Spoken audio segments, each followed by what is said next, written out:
Alright, everybody, we're going to talk about my screwed up story. Hello and welcome back to You and I for the Kenai. I'm back with Cobra today at the Trinity Intake Office recording another great recovery story. We're here with Kayla today. Kayla, how's it going? It's going good. How y'all doing today? Excellent. Dandy, yes. Dandy. Great, always. Great day. So we're short on time here, so we'll just get right into it. Where are you from? I'm from here. I've lived here my whole life. I'm 22 years old. Yeah, and I grew up here in Soldotna, Alaska. Nice. So growing up, what are like some things you like to do? Like, what was an average day in the life of 7-year-old Kayla? I was actually quite athletic. Like, I was into basketball, soccer. I did figure skating for like 6 years. What else did I do? I was just very athletic. I was into that's when I ran at the time. I don't anymore. I feel that. Yeah. I wish I did, but I'll get into that some other time. And yeah, I was just a very athletic kid. I was very hyper. I'm still pretty hyper, but recovery makes you gain weight, so now I'm kind of like a sloth. but yeah, that was like the average day for me. And my parents worked a lot. They both worked full time. Mm-hmm. So we had babysitters a lot of the time. Like, my dad worked on the slope, but when he would even come back from the slope, he'd go out north and he'd work again for like 2 weeks. Dang. So he was just full time all the time. And then my mom, she was an OB nurse at the hospital over here for 23 years. And so she worked all the time too, on call, full time. So we were really kind of with babysitters a lot of the time, which wasn't my parents' fault. You know, they were just trying to make a living, but it definitely gave us a lot more of free range, if that makes sense. I have an older brother who's my half-brother. He's 36 now, so he was a lot older than me. So I didn't really, when I was younger, I didn't get to see him as much as I wanted to. And then I have a younger brother who's 20, so he's like 2 years younger than me. So we were just kind of these little kids, left to our own not like left to our own devices, but like we had a little bit of free range. Like, we just kind of be like, all right, we're gonna go on a walk, or we're gonna go do this, and the babysitters would be like, okay. Like, there's really, they weren't gonna like try and stop us from what we were doing. That's kind of when the trouble started, for sure. Really? Yeah. So yeah, let's dive right in. When does the trouble start? Like, how old are you when the trouble starts? Oh, gosh. I mean, the trouble definitely started. I could just tell I was a troublesome kid when I turned about 8 years old. I would just, just to get to, the nitty-gritty, I would tell when I would go downstairs, and we had a little tiny TV downstairs, and I would try to watch shows that I wasn't allowed to. Really? Like, those, fake porn kind of shows, or, MTV, you know, stuff like that. I just knew I was, a really curious kid. And the first time I ever drank or used was when I was 12. Okay. So I was really young. I think in the same night, I drank and I tried marijuana. And the first night I drank 100 proof vodka. So I just went right for it. Yeah. And from that first sip of alcohol, I knew. I was just like, this is it. At 12? This is it. Oh, yeah. And my younger brother, who is 2 years younger than me, I mean, I brought him right into that life too. Because you know how your parents are like, if you go somewhere, you have to bring your brother with you. So I would dude, I was always that guy. I was always the tag along. Yeah, I have an older brother who works with us too. But yeah, so it was kind of the same thing. Like, I'd be like, our mom would be like, if you go somewhere, make sure you take your brother. And be like, oh, okay. So, yeah, we did tons of things together, probably against his will, more or less. But, yeah. And he's the tag along. He was so, you know how younger siblings, too, they just want to be like their older sibling, or they look up to them that time. So he looked up to me. Unfortunately, yes.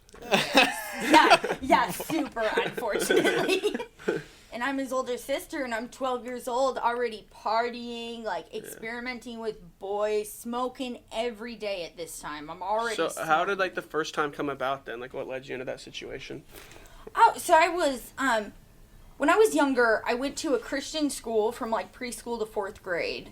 And I didn't like it. It was awful. Not that I don't have a relationship with God now, which I do, but I was kind of angry with God because I got bullied, like, really severely. So that whole experience in school, I hated it. Yeah. Because it was just awful. I felt so out of place. They would always call me weird just because I was, like, kind of different. I mean, just how I am now, like, loud and silly and stuff, but they didn't like that. They didn't like how I was. They would, like, pull my hair and pour water on me and, like, just, like, all kinds of stuff. And so I switched to public school when I was in 5th grade, and that's when I started hanging out with, like, kids that were older than me. Right. And kind of the different crowd, because you go from a Christian school to a public school, and I don't like to make that, like, stereotypical, but, I mean, that is your when experience, that's when I started getting into trouble, Yeah. Plus, we find that the really accepting group is often the group that's into a lot of things that probably aren't so great because they're like,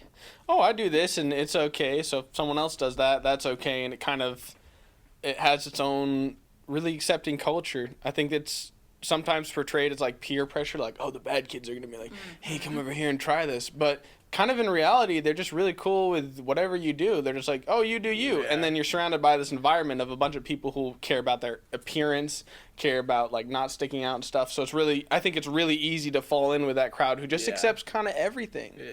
And I think everyone, like, what's so interesting about that crowd dynamic is, like, they're all, it's like, it's almost stereotypical too. Like, I don't want to stereotype the outcasts, you know what I mean? But, like, they band together, or, like, not they, because I was in that crowd as well for the most part. Like, you kind of come together on the fact that you're just so weird, you know what I mean? Like, quote unquote, and, like, you're just everyone's so different that you're, like, you have that commonality of being ostracized from, like, the typical, like, 5th, 6th, 7th grader, you know what I mean? Like, and so you all kind of, like, and then it's kind of one of those things where, like, and you're weird because of probably some experiences you've had, and, like, you probably share some commonalities, like, throughout life to that point, that, like, your inclination, like, towards substances or towards getting out of, like, your own head or whatever leads to that is all probably also a commonality, you know what I mean? Like, you have similar interests in that way, you know what I mean? So, like, your bonds are just through different things that, like, make you so different from other people, but so similar, like, to that group, you know what I mean? And then in those, like, kind of comes out this expression through, like, substances, or, like, you always see, like, the weird art kids, or, like, like, the nerds, you know what I mean? Like, all these groups come together because they're ostracized from, like, the typical, like, average kid, you know what I mean? Whatever that means, which is not really even a typical average kid. They're all pretty weird in their own rights. True. But, you know what I mean? Like, and your tendency is just to, like, express yourself in that kind of way based on things that have happened to you. You know what I mean? And it's kind of sad, but not sad, but sad. I don't know. It's a lot. It's a lot to think about, I guess. It really is. Yeah, my whole life, like my whole beginning of my life, I was never comfortable with myself. I didn't like the way I looked because I thought my forehead was too big, my nose was too big because I'd broken it also like 3 times. So it kind of, like with this, like, face, damn it kind of, like, changed the way I looked a little bit is what I thought, which it really didn't very much, but I was just, and getting, like, bullied severely, I was just like, oh, well, obviously there's nothing very special to me, so, like, why even make these friends? And then when, the friends at the public school accepted me, like, I was like, I do just want to fit in, and I loved the way that alcohol and drugs made me feel, too, so it definitely was a good commonality. Right. You know what I mean? I'm like, heck yeah, we're going to party. Like, Yeah. I mean, and like you said, that's easy. Like, it's like Coburn said, it's easy to fall into that path, like fall in, but like to take that path, you know what I mean? Because like every 5th, 6th grader wants to be accepted by a peer group. You know what I mean? Like adults, dude, everybody, every human being like wants to be accepted by somebody. And by a peer group, you know what I mean? Like, and we all do it in different ways, and so like it's not that. It's just so human, you know what I mean? Like it's just such a human experience, like to, like follow in that way, you know what I mean? Or not even necessarily follow, but like join in that way. Plus, the only thing you really need for that acceptance is take a shot, and then all of a sudden you are being paraded around because I'm sure they knew that you hadn't drank or anything before that.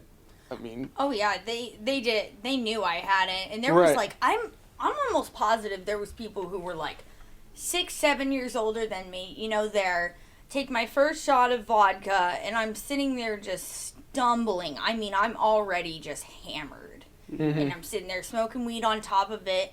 And what's really sad about it, too, is I never thought about it until I got into recovery. But the first time I drank and used was the first time I was sexually assaulted, too. Wow. And that's like, that just plays a huge part into my That's story. Definitely traumatizing, yeah. Yeah, but I just saw it as normal. Like, this man who was like 6 years older than me, we're sitting in the car because I'm just hammered. I mean, I can barely walk. And he sticks his hand down my pants. And I'm like a 12-year-old girl. Like, I don't know what to do. But I just kind of thought it was like a normal party culture, if that makes any sense at all. Because I didn't really know the party culture. Right. I think it also plays into, it's one of those things that's so horrible that you don't even want to grasp it. Like, I'm sure you were totally innocent and kind of naive to that sort of thing. But it's also, even if you were to consider the implications somewhere in the back of your mind, you wouldn't want to believe that. You'd want to believe, oh, this is just party culture. I'm not being literally sexually assaulted as a 12-year-old. I mean, even if you did know that, I don't think you'd want to acknowledge that. Like, this is totally going to ruin the vibe of the party if, I just basically confirm in my head that something terrible has happened. So I think it'd be really easy to just push that out of your mind, or at least just be like, no, it's fine. It just I'm just not going to think about it. That didn't really happen. It's just something weird happened. It's just never going to happen again. We'll never think about it. Yeah, or it's just, like you said, normal. You know what I mean? Like, especially if it's your first introduction to, like, your first, like, real party experience. You know what I mean? Like, it kind of is like, whenever you learn something new, you know what I mean? Like, you kind of get in that, you kind of, like, get it down. You learn it. You know what I mean? It's like, oh, so when I party, we drink, that makes me feel good. You smoke, that makes me feel good. And then something like this is going to happen. You know what I mean? Or like this happens. Like this is like just kind of a part of like how it is. It's like not that it feels comfortable or it is comfortable or that, like, you know what I mean? Like, not, it's like, even though it feels like you can feel that it's like not something that should be happening, you're like, oh, this is just how it is. And so like, I don't really want to give up these other things for this. Like, and just kind of just. Yeah, I was very passive too. Yeah. Like I'm working on even assertiveness now to this day. I was very passive, but I also wouldn't like to say I was, this completely innocent kid, because I was like growing up so curious from going to a Christian school. I was so curious about sex and sexual things, and like so I knew about it and I knew what it was, and I was also like very confused about my sexuality as well, because I'm bisexual, and I thought I was gonna go to hell because I looked at girls the same as I did men, and so I definitely knew about sex, but I knew that what he did was wrong. Right. But I was like, I guess this is what happens, I drink and I smoke and something sexual is gonna happen. Right. Pretty much, I guess, but I didn't see it as sexual assault at the time, but doing some work on myself, it definitely came to light.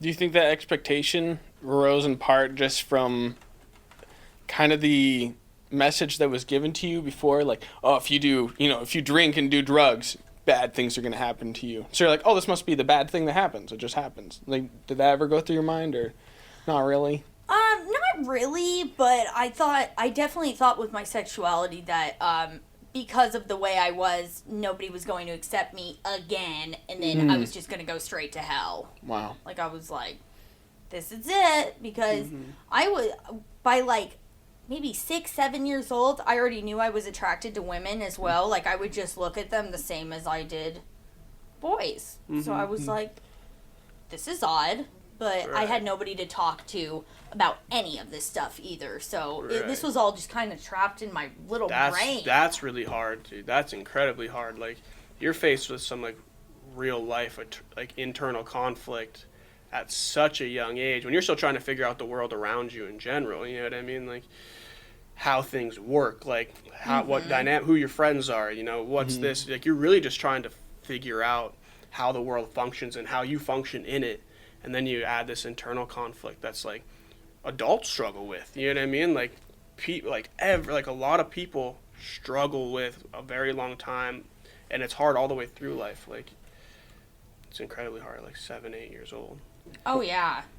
Yeah. Having that internal conflict, which I had like my whole life. There was just like a battle going on inside of me, especially when my alcoholism and addiction woke up. Then that was when like the real battle started. Like I was like, okay, I'm confused about my sexuality, and now all I want to do is drink and get high. Like what? Was that a source of guilt? I mean, struggling with that in the background that you had, it seems like that would be something you wrestled with a lot. You're like, I'm going to hell. I'm such a bad person. I can't get away from this part of me that I know is a part of my identity, that you feel is a part of you, and then you feel like you're going to be ostracized. So obviously you can't talk to anybody who's been in your support system up until this point about the very thing that's literally like the most painful, I'm assuming, besides people just treating you like Yeah. you know, in general. No, seriously. That's awful. But then also not being able to go to someone you trust, like an adult that you trust in your life, that you could talk to about these things. You got no one. So, you know, it kind of makes sense that the path would lead to, I mean, alcohol and marijuana. It's easy to use those for escapism, you know, even. So I don't know if that was, I mean, maybe it all kind of played an integral part in, you're like, oh man, I really like this stuff. Also, it's kind of nice that I don't have to feel guilty right now. Like, I don't hate myself. I feel pretty good. Right. And so that, I hear that a lot. In podcasts, people have this revelation of like self-acceptance that wasn't previously attainable because they stopped caring so much because of alcohol influences, and they're like, you know what, for the first time I feel like just a normal person. And I think that's addicting in itself, is feeling accepted, or at least not caring. It really is. And when I think I was 9 years old, we went through so many babysitters, my younger brother and I. Even when I was 13 or 14 years old, they would get us babysitters, you know, because I wasn't trusted. Because I was like I was just this rebellious child. And I'm 12 years old, you know, 13, 14 going on. I'm already experimenting men and other drugs and like booze. I got my little brother into that stuff. He was 10 years old. Smoking pot and drinking.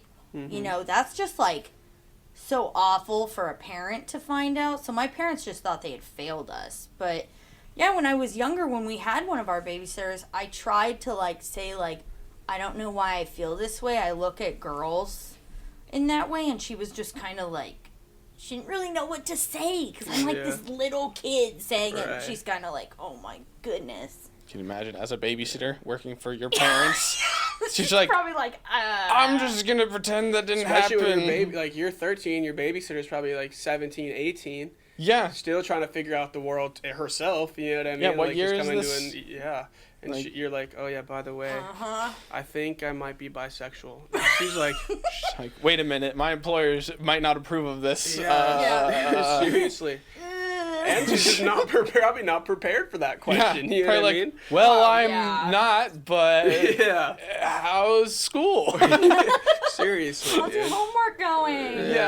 Yeah. So, actually, I'm going to take a step back here a little bit. And so, looking back now and reflecting on that experience, like, if there is anybody of any age, really, that's, like, kind of struggling and confused about their sexuality, like, what do you think would have helped you cope with that a little better and maybe not make it as much of a driver towards your substances?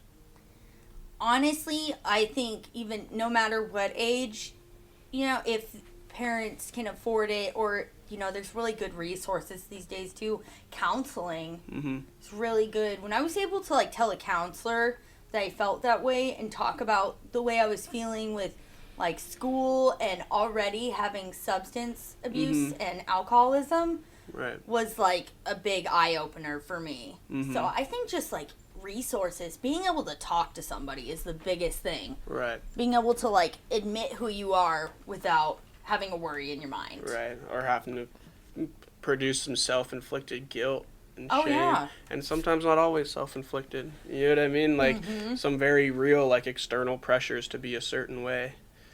Yeah, so having someone, like you said, it comes back to acceptance, I mean, in my mind, you know what I mean? Like, just having even, like, a relationship with a counselor that's like, okay, like, let's keep talking about this, like, not spraying you with holy water and you're going to go to hell. It's always something I find bizarre, to me, is that even in you know, regardless of what you believe in, if you're a Christian or whatever, it's like, okay, so maybe you don't agree with your child sexuality or whatever. Like, maybe that's something that you don't want to support. However, you should accept them as a person for who they are, even if you don't support that.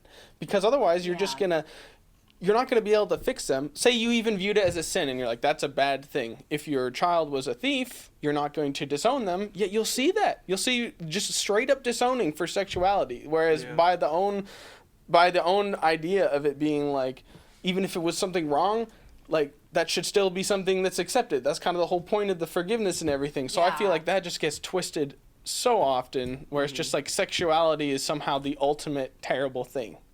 And I don't think it is. No. I mean, I think that... It is 2019. Yeah. Come on. Get with the program. Well, I mean, even if you see it through the eyes of them, it still shouldn't be that way. You know? Yeah. I just find that bizarre. Yeah, there's like, you can see it through like a religious prism on both ends, you know what I mean? And it's interesting, like, I'm not going to get on that route. Yeah, it's pretty easy. That's there's a whole nother podcast. Talk about politics and religion. So who did you vote for last year? No, I'm just kidding. We're going to ask you all kinds of questions. It's not the ones you expect. But no, seriously, I mean, there's a lot of external pressure and a lot of things to, like, be a certain way. So just, like, really talking to somebody, you feel it's like, I feel the same way. I feel like I tell a lot of people a lot of times, probably even when they don't want to hear it, that, like, everyone should probably have a chance to see a counselor. Yes. And even a therapist needs a therapist, you know what I mean? Like, even just, like, having, like, a third neutral party that you don't have to see every single day, or that unless you want to, you know what I mean? Or really feel like you need to. But, like, you're not going to see in the grocery store and they're going to judge you, or, like, you know, it's not like your parents, or, like, it's like that best, like, you know, having that best friend to talk to is great. Like, don't get me wrong, that person's awesome, but it helps to have, like, a quote-unquote, like, qualified third party that can really, like, just kind of help you get around to these things, you know what I mean? And, like, really, like, you can trust from, like, an objective perspective. Literally legally bound not to tell anyone else. And that's the kind of thing you want, because otherwise you just don't know. I want legally bound. I'm making all my contracts. Yeah, I'm making my own contract, and you're going to sign it. Yeah, but no, I think that's super valuable.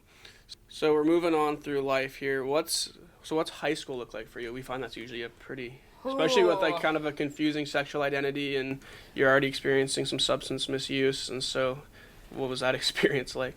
Oh, yeah, so when I got into high school, even in middle school, I was already experimenting with, like, other drugs, and I'd gotten into pills and cocaine, and so when I got into high school, you know, the drinking and I smoked pot multiple times a day for just years. Like, that was just my life. That was just how I lived my life. And drinking was just a normal thing for me. Right. Like, at probably 15, I used to put my bottles on the shelf in my room. And one day my mom was like, you can't do that. And I was like, watch me. Yeah. You know, because I just wanted to normalize it so I could drink and use in peace, pretty much, if that makes any sense. And it really does. It's a real strong arm approach that would have not have worked with my parents. However, that is one way. They would have seen the bottles and be like, no, none of this is ever happening again. Also, you're going to be in your room until you fix it, whatever it is.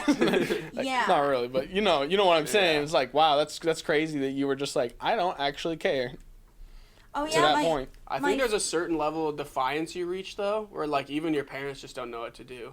You know what I mean? They're like, that creates a lot of, like, some high-level thinking right there. You know what I mean? Because really, like, there's some outcomes that are, like, pretty, like, that's some risky business, you know what I mean? Like, you get to a certain level of defiance where it's like, okay, she's 16, if we kick her out, we don't know where she's gonna go, but if we keep her in here, like, she has to know she can't drink here, but if she does anyway, like, if she keeps sneaking out or doing this, like... Oh, yeah, I was doing all that. Right, like, at what point, like,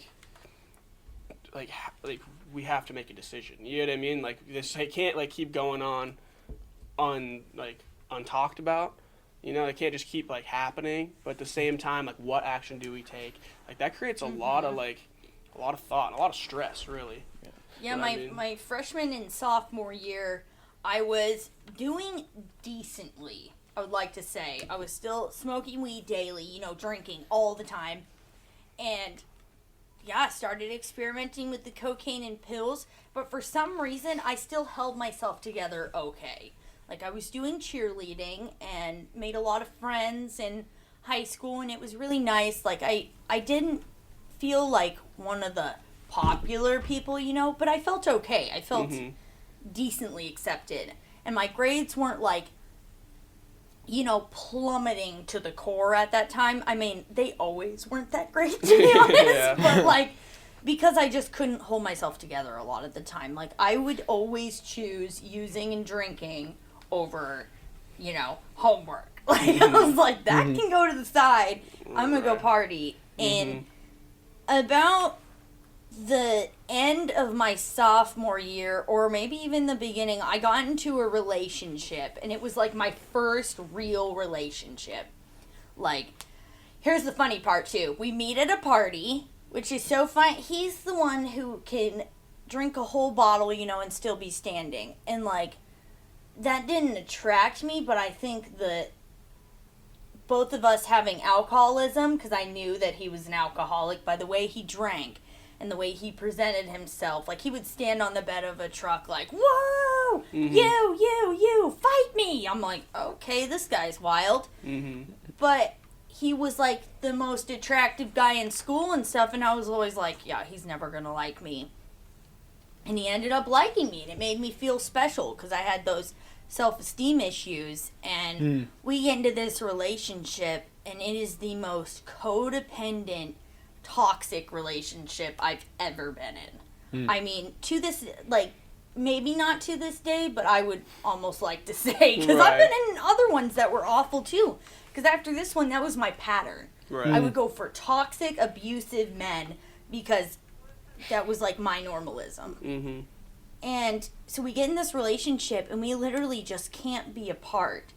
And I go into my junior year, and because things are just, we're so codependent and stuck at the hip, and he literally, I have to stay at his mom's house, or he has to stay at my mom's house, or we have to stay at my dad's house, because we always had to be together. It was, like, really sickening codependency. And that year, I was 16. Yeah, I had already been experimenting pretty heavy with cocaine and pills. I'd gotten pretty addicted to cocaine at that time, because everything I tried, I pretty much got fully addicted to. Because I already had the addiction and alcoholism inside of me. And it was like a little monster that was just, like, awoke and, like, feed me. So you mentioned your mom's house and your dad's house. Were they still together at this point? So when I was about 5 years old, my parents, I could tell they started not liking each other. I would almost like to say they hated each other, but that's probably pretty strong. They strongly disliked each other. So I also didn't mention this. I grew up with them just screaming and fighting with each other pretty much on the daily if they saw each other. I mean, they were always going back and forth to work, but when they saw each other, I mean, it was on. Like, you're doing this. You're letting the kids go and do this. Like, no, you're doing that. Like, F you. No, F you. And it was like, we're these kids who are just like, holy cow. And I couldn't see that there's always two sides to every story. So I always stuck up for my mom. Like, Dad, you're a piece of you don't talk to Mom like that. And when really there was two sides to it the whole time. And of course I learned that later on. But when I was 16, my mom moved out of my dad's house. And she got an apartment because she told us that she, needed space. I knew she was going to divorce him pretty soon, though. And when I was 17, that happened. Like, we got the news that she was divorcing my dad. I wasn't surprised, though, at all.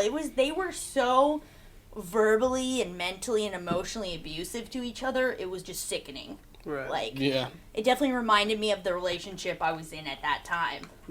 That's interesting. It's kind of modeling. Behaviors. Yeah. It's like, what else would you expect? That's what the only relationship that you knew of really looked like. You work so often, you don't see each other. And when you see each other, you scream at each other. And so your kids get either nothing or just explosive. I mean, that's what it sounds like. Oh yeah, and we were definitely spoiled kids, but I think that was one of their ways, since they worked so much, to show us their attention and love by just kind of either giving us money, like, yeah, go do this, or giving us gifts and stuff, which I grew up liking. Like, I was like, okay, yeah, money for And more your drugs. parents get- Yeah, I was about to say. Divorced, and you're like, 2 Christmases. Yeah, and then, so when I was 16 and I was with, just gonna say Jay at this time, and that's just the first letter of his name. Don't Yeah. worry, that's not his actual name. First letter of his name is Jay. His name is also Jay. Oops. The first letter was J and his name spelled Jay. Yeah, exactly. It's like, so you're not wrong, but also, no. He lives at this at. Here's his address. This is Yeah. his full name. No. And when I was 16, yeah, and we were already in this codependent relationship and just getting into it, I was still just experimenting. And, I mean, my addiction to alcoholism was fully awakened at this time. Everybody around me already knew I had a problem. I was like, I definitely wasn't like the last one to see it, but this is when I had went to a friend's house, and the first time I tried Xanax. And that's when, like, my addiction was just on and running. Mm-hmm. That's when, like, it fully awoke to the point where I would do anything to get Xanax, and I was going to do it every day. And if I didn't have it, I was withdrawing kind Right. of stuff. And I would, I even started by just doing 5 of them the first time I did them. It's aggressive. Because Yeah. I would just go all in or nothing. And I'm sitting there, and what Xanax does, too, it makes you very, like, it's an anti-anxiety medication, a benzodiazepine, which is, obviously one of my drugs of choice, and it just makes you feel like you're on top of the world, but you also black out from it. Like, a lot of the time, if you do a lot, you can't remember anything you've done. And so I would just be doing these crazy things, and I would drive on it, and That's dangerous. and when Jay realized I was doing it the first time, he was like, "Are you high on Xanax again right now?" I just got done cutting his hair. I had done a decent job for being on, like, 6 Xanax, but, like... That's a pretty heavy qualifier. He didn't end up bald. That's the key point of that right there. Yeah. And Jeez. he turned around and he looks at me and he's like, "You are high as right now." And I was like, "What are you going to do about it?" And he just socks me. Just socks me in the face. And that was the first time I had experienced physical abuse from a man. I'm trying to think of any other times, and yeah, that was the first time I experienced physical abuse from a man. And I had already experienced sexual abuse, growing up from the different scenarios that I'd been at parties and just being this young girl, but that was the first time I'd really been hit. And I remember... Like violently abused. Yeah. Like, actually, that's probably not... See, that's like... This is a rabbit trail, but, like... It's an interesting, like, people separate, like, sexual and physical violence. Well, like, yeah, like, the words we use, like, the language around it is, like, separate. But sexual violence is, like, can be put under that umbrella of, like, physical violence. You know what I mean? This is, like, a very, like, it's honestly, like, it's kind of one of, that's really the worst, like, not worst, I guess, that's probably a bad word, but, like, it's one of those, like, forms of violence that kind of encapsulates, like, all of those. Because it's not only physical, it's very mental, it's very emotional, like... It's kind of an all-encompassing, like, just very hard, traumatic form of abuse, you know what I mean? It's, like, the ultimate, like, power-based violence, like, that we know of, really, you know what I mean? Like, because, like, even, like, your body, like, the hormones released, like, during sex, you know what I mean? Like, those attachment hormones and, like... Oh, yeah. You know what I mean? And, like, the thing it does, like, to your psyche, like, to the power dynamic, like, even in your relationship or within interpersonally, like, the damages that, like, sexual violence can do to a person is, like, extraordinarily terrible. Changes something in your brain. Yeah. When I was 15, already at 15, I was just so careless. Sorry, I backtracked a little. No, you're fine. I was just so already careless sexually. Like, I had already experimented. I was just like... I really just don't care. I just want to have sex for the first time. Like, whatever. I don't really care who it is. and that's just awful to think of when you're so young, and it's such a special experience. And I was with, like, two of my friends, and they brought a guy with them, and we all went camping, and I didn't even know this guy. It was the first time I met him, and I lost my virginity to him. And, like, I used to beat myself up about that so much, just being like, why would I give myself to this guy who I didn't even know? Mm-hmm. But, and I can't blame anybody else for that. That was definitely my, choice. Yeah. In that. But right. I definitely think how things happened in my past shaped me to where I was just so careless. I was going to say, like, there's a whatever. nuance to the word choice. You know what I mean? Like, the choices you make as, like, a traumatized 15-year-old, you know what I mean? Or, like, that's fairly nuanced. You know what I mean? And the person that, like, first of all, you're misusing substances. That's kind of messing with your decision making. First of all, you're 15. Your frontal cortex is nowhere near developed. That affects your decision making. You know what I mean? Like, there's just so many things about, like, the choices you make at 15 that are, like, very nuanced. But my question was going to be, like, so if there is anybody out there, especially, like, in teen dating violence or that's, like, going through, like, kind of the same things you went through, like, what would your advice be to somebody that may be facing that today? So I stayed with that man for 3 years, and I let that violence keep going on. But I'm not going to just say he was the only violent one as well. I take full responsibility that after that first experience, I also became violent after that. Mm-hmm. I played into it just as much because I would get so rageful. I would start beating him too. And, like, it can also... This can get misconstrued a lot. It can go either way, Definitely, yeah. A man can definitely be physically abused as well. So if you're a man or woman who's getting physically abused in a relationship, reach out to somebody you trust or go to a local resource center. Like, there is the Lee Shore Center, which which is a place for women who are being abused sexually, physically, and anything like that. And you can actually find out how to tap into those resources on our podcast page. We have a 5-part series with the Lee Shore Center. We have one that's fully on their victim support services. It has their crisis number and all the things they offer and all of that kind of stuff. So definitely, like, sorry, continue, but I just want to, just in case there is somebody out there listening, that could really, like, actually use these resources and doesn't know how to get them, or, like, doesn't even really have access to them, or, like, just if you can, like, definitely find a way to get that crisis line number and make a phone call.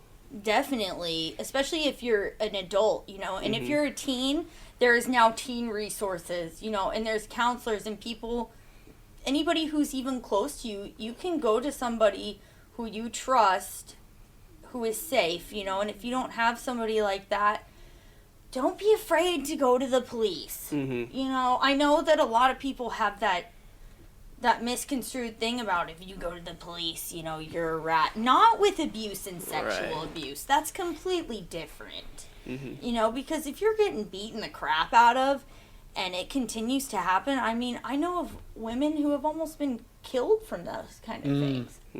Yeah, so that night, like I talked about, I was on a lot of Xanax. That was like, even when I just had first started out with the Xanax, I went pretty hard on it. So, I mean, I would always have a pocket full of it or hide it somewhere else. And just, I mean, that was like how I would do that. And I would, like, sneak it, go to my car, go and do it and stuff like that. And, I'd done a bunch that night and I gave him a haircut. It actually turned out decent. Surprisingly. I don't know how, but... he got pissed. He could tell that I was on it, for sure. And he just socked me right in the face. Yeah, he was just pissed because he could tell that I was, like, completely out of my mind. I mean, high as can be. And, usually it would make me black out. But there was definitely something throughout the night that I remembered had happened. Because that happened. He socks me in the face. And I woke up the next morning and I was like, I think he legitimately, like, knocked me out. And I turned to him. We were laying right next to each other because how I was talking about how we were codependent and had to be around each other, like, all the time. I turned to him and I was like, you punched me in the face last night. I remember. And he was like, at first like, no, that didn't happen. And I was like, Jay. I'm trying not to say his name. I was like, I remember. Like, I remember exactly what happened. And he admitted to it. But, yeah, just after that, it got a lot worse. You know, like, I was having to really hide my Xanax use. And then I was also using cocaine. And we were drinking all the time. I mean, just all the time. Because he was a hardcore alcoholic. And so, you know, he would drink almost, like, daily. Or at least, like, 5 days out of the week. I mean, it was just really excessive when he would drink. And so, of course, I love to drink, so that brought me into it more. And then my parents ended up finding out that I was doing Xanax. And I'm trying to remember how they exactly found out. Because even though they worked a lot and whatnot, they worked a lot because they wanted the best for, like, me and my siblings, you know? Mm-hmm. But, like, that was, like, their main goal of, like, why they were, you know, having us have babysitters and stuff like that. So I hope I never sound like I'm, like, ever blaming my parents for any of this, because they're great parents. And, yeah, they found out somehow. And, like, I remember my mom was, like, threatening to say, like, hey, maybe we should get you some help, or will I have to send you away? And I was like, no, like, I'll change, you know, it's okay. And yeah, after that, it definitely got worse. Like, I just kept using it, and I was using daily. So when I didn't have Xanax, like, it was really bad. It's one of the drugs that, if you detox from it, like cold turkey, it can kill you from seizures and stuff. But, and I was having seizures from when I would come off of it, but luckily I wasn't without it as much, so I didn't have to come off it as much, if that makes any sense. Yeah. Yeah, so mixed with that and the cocaine and the alcohol, and then, of course, I'm still smoking daily, my addiction just keeps getting worse, and my ex's alcoholism's getting worse, and the abuse is getting worse between both of us, so I'm just in, like, this whirlwind of and, my friend who had introduced me to Xanax, no joke, was like, come over, I have something else you'll like, too. And I'm like, you know, what do I really have to lose right now? I mean, I'm already so addicted to, the Xanax, like...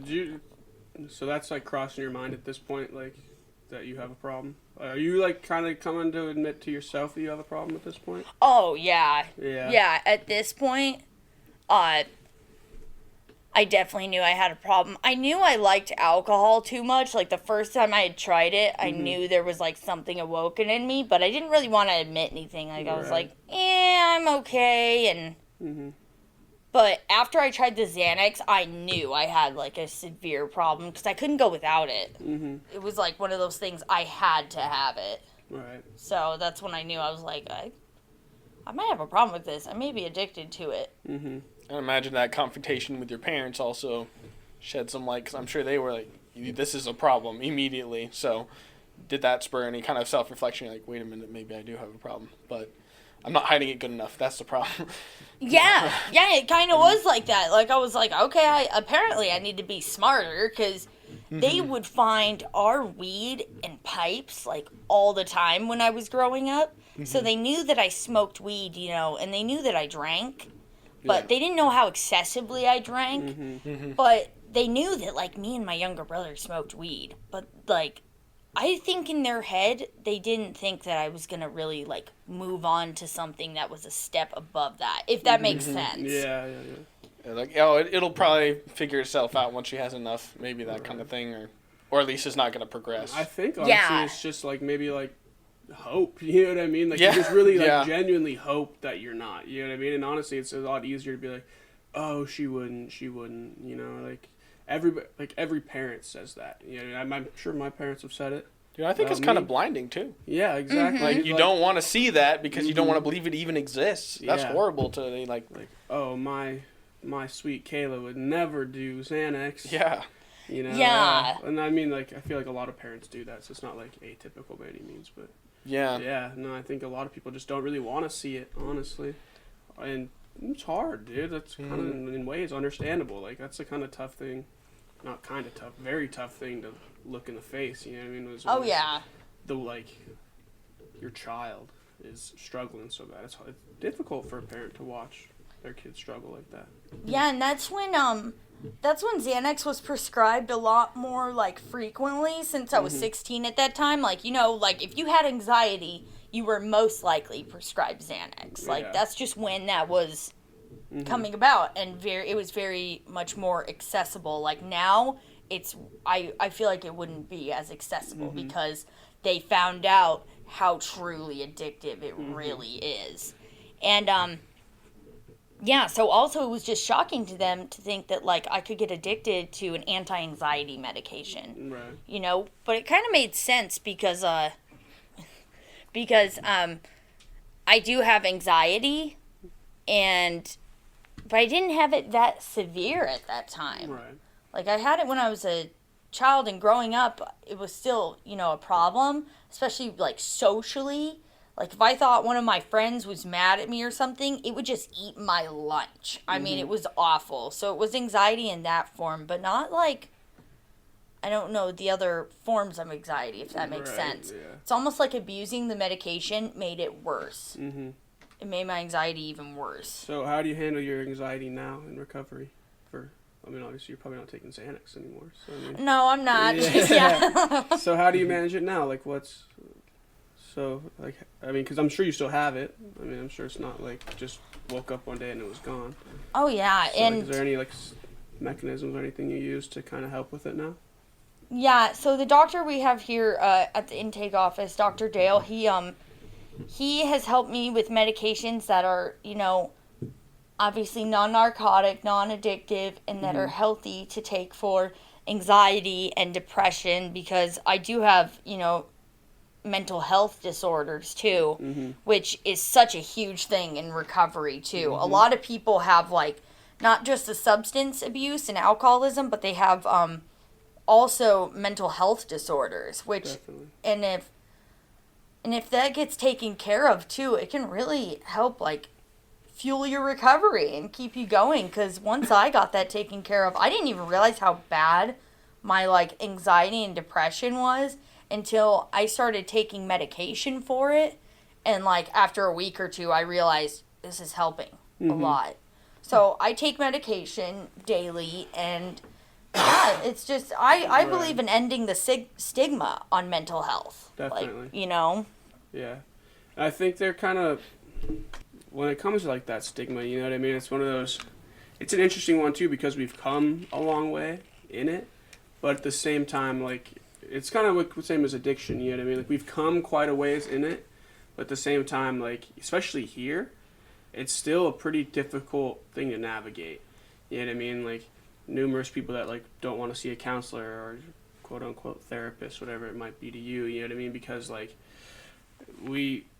because it's deemed as, like, a weakness. You know what I mean? Same thing as addiction. Like, why can't you just stop? You know, yeah. Like, it's a weakness, you know, like, oh, why can't you just, like, figure this out yourself? You know what I mean? Like, why don't you have more willpower? Yeah, like, you just need to go on a walk. You know what I mean? You just need to get outside. That kind of... Get into nature. I'm like, what is nature going to do for me? I am addicted to... Right. Yeah. I mean, it's like, and that may work for some people, you know, but, like, the average human being, the fact is like, sometimes we need some help. I tell everybody all the time that everyone should see a therapist. Even your therapist should probably see a therapist. You know what I mean? Like, agreed. Everybody. Like, it's just somebody at the least, you know, it's just somebody to really talk to, you know, a third party to either keep you accountable or just, you know, tell you that, encourage you in ways, like, somebody that, like, you don't expect to encourage you, like a parent or a friend or something like that, you know? Yeah. Just, like, it's real, like, a real genuine, like, third party person to really, like, express yourself with, or to, I guess. Yeah, either way. But yeah, no, I think like addressing the mental health aspect of it too is super important, just because they do coincide so often, mental health problems and addiction. So yeah, no, I think that's super important. I do think it's kind of strange, the framing of it, of being depressed or seeing that as, you know, people can have all sorts of things that just don't work right. Like maybe you can't breathe really well through your nose or something, some random ailment, right? And maybe you need something to help with that. It's like, well, maybe some people don't produce as much dopamine or serotonin. Like that has to be possible just because it exists. It has to be possible. Or even people who were in addiction who maybe caused some damage because of what they were doing, but now they want to enjoy a life where they can not be depressed and not have to deal with like the stigma of that, of maybe you have to have medication for now or maybe even forever to make you feel normal. And I don't think that's a problem because there's parts that are just lacking sometimes, you know? Yeah. And if it makes your life more fulfilling and your life better, I don't think it's a problem, or I don't think it should be a problem. I don't think it should be stigmatized because there's so many other things that people are missing that aren't a big deal, that everyone has accepted. Like, it's weird to me. Like, if you're missing a leg, you get a fake leg. Like, it's like nobody's going to be like, that's weak. You know? Like, right. It's like, yes, I'm lacking awful. something, so I needed something for that. Yeah. Like, and then... Yeah, it's... No, I completely agree. Like, mental health is definitely real. It's real, and a lot of people struggle with it. Yeah, me and my friends work really hard to, like, end the stigma on mental health disorders, for sure. Yeah, and I think it's important for anybody that's listening that even if you don't necessarily have like a substance abuse problem or you have an alcohol abuse problem, but you know, you're just some mental health stuff that you feel like may be impacting your life in a way that's not necessarily positive. Like there's no reason not to go get help, first of all. Second of all, there's no shame behind it. There's no reason to be guilted by it. Yeah. And there's people in this community that will support you in that, and those are the people whose voices need to be heard. Because it's just crucial. It's super important for people and your well-being that sometimes you need a little help, and it's okay to come get that help. It's right in there with self-care. Yep. Exactly. An extension, like taking care of yourself so you can even help others. If that's your goal, like you got to start with you at least somewhat, and be all right enough to help other people out. Yeah. Exactly. I completely agree. So as we're progressing here, where does it go from here? You're 16. You're still in this relationship. Xanax is drugs are a problem. Well, your friend called you over, right? Oh yeah. Yeah, because they said something better. Yeah, that's where. Yeah, they said, you know, since you've like really, like the first night they introduced me to Xanax, I was just off and running. I was buying it from their mother, actually, which is like awful, you know. But of course, we'll just leave it at that. And what was crazy too about the Xanax, I just remembered this. This friend who had called me over, you know, my younger brother, who is like 2 years younger than me, so I'm 16, he's 14, you know, and he was really into like riding dirt bikes and stuff, and one of his best friends literally lived a few houses down. So my brother would ride his dirt bike by that house all the time, you know, and he knew that my friend's mom sold Xanax. My brother knew that I was acting weird. So if he ever saw my car in the driveway, the first thing he would do is call my parents. Kayla's getting high again, so I would like either have to hide my car or I'd like have somebody drop me off at the house. I'd walk up, get it, and then I'd run and like go because I mean, he was like legitly super worried. I mean, it was a huge problem for me. And then when this friend called me over, what he had was methamphetamine. And I was off and running again. So now I don't just have a problem with, you know, Xanax, cocaine, marijuana, alcohol, like pills, you know, like prescription painkillers as well. I was experimenting with those as well. And, oh my goodness, after the first time I tried meth, I was like hooked instantly again, just like everything else. I was hooked instantly. And after that, I was just, off and running again. And eventually I had to tell my ex, like, hey, I'm not just on like the Xanax, I'm on this too, you know? Eventually he got curious too. and he wanted to try all these things, you know, especially cocaine, and like, and eventually that led to him trying meth with me as well too. Like, I would be so, the term is like twacked out, you know, like I would be so spun out and twacked out that I had this little dog. He was a Pomeranian named Zachary. Yeah, he had a human name, but I thought it was cute. Like, you have to justify that before you judge me. It's cute. I'm like, listen. He was like my best friend, and he passed away a few years ago. One of the times after I got out of rehab, but I'll get into that later. He like had a lot of health problems because he was overfed, and that's something else I just felt awful about, like that he was even overfed and stuff like that. But I was just sitting there just hitting the pipe, like that's all I was focused on. And my dog was sitting there like having a seizure, sick. And you know what I did? I looked at him, and I kind of like, I almost started crying, but then I just kind of looked at him, and I kind of shut the bathroom door just a little bit. I was like, I'll be with you in a minute. You know what I mean? Mm-hmm. And I just started hitting the pipe again. Like, that's how much I just wanted to do meth and Xanax and drink and just be in peace. Like, I couldn't even see anybody else but myself at this time. Like, that's how selfish I was, you know? Yeah. And every dime I was being given was you know, being spent on drugs and booze. Oh, crap. You'll have to. We'll bleep it out. You'll bleep it out. Okay, cool. I'm like, I can't help it. I'm like, I can't keep saying his first initial. It's funny. He was mostly like supplying the alcohol, but yeah, once he got into meth and cocaine and Xanax with me, which I feel awful about, you know, but also I feel like people do have a choice, you know, like even if somebody's doing it around you, you know, nobody can pressure you into it. So I've had to really teach myself that, because I can't feel shame about somebody else, you know, joining into the lifestyle I was choosing, if that makes any sense. Because I definitely didn't force him, but I won't lie, like, I was encouraging him. Right. So I do still feel like a little bit of shame for it, because I was lonely and I wanted like a using partner, you know? Like, I was like, it's kind of boring doing this alone, you know? Like, get in here, let's do it together. And like, and he already has a problem with alcoholism, you know? It just, it would make sense that he had a problem with addiction too. Yeah. Then we were both just off and running. Right. The cocaine, meth, and Xanax became a huge problem for both of us.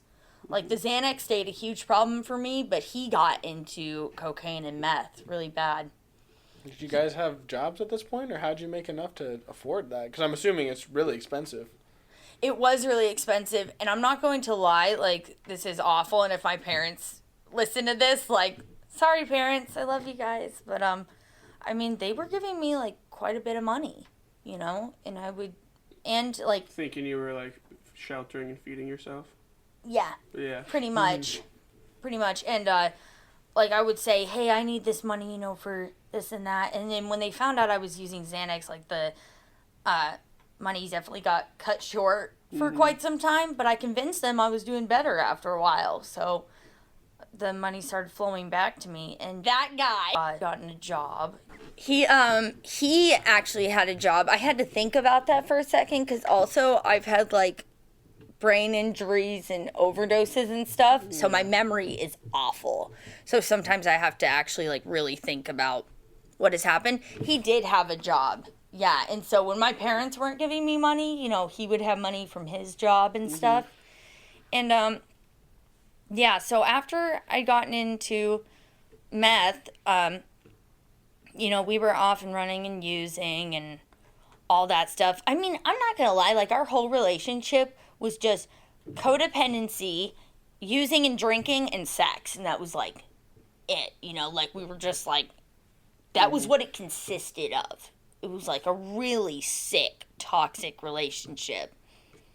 So if I jump forward, yeah, I'm into all these things, and I don't think my parents have found out that I was on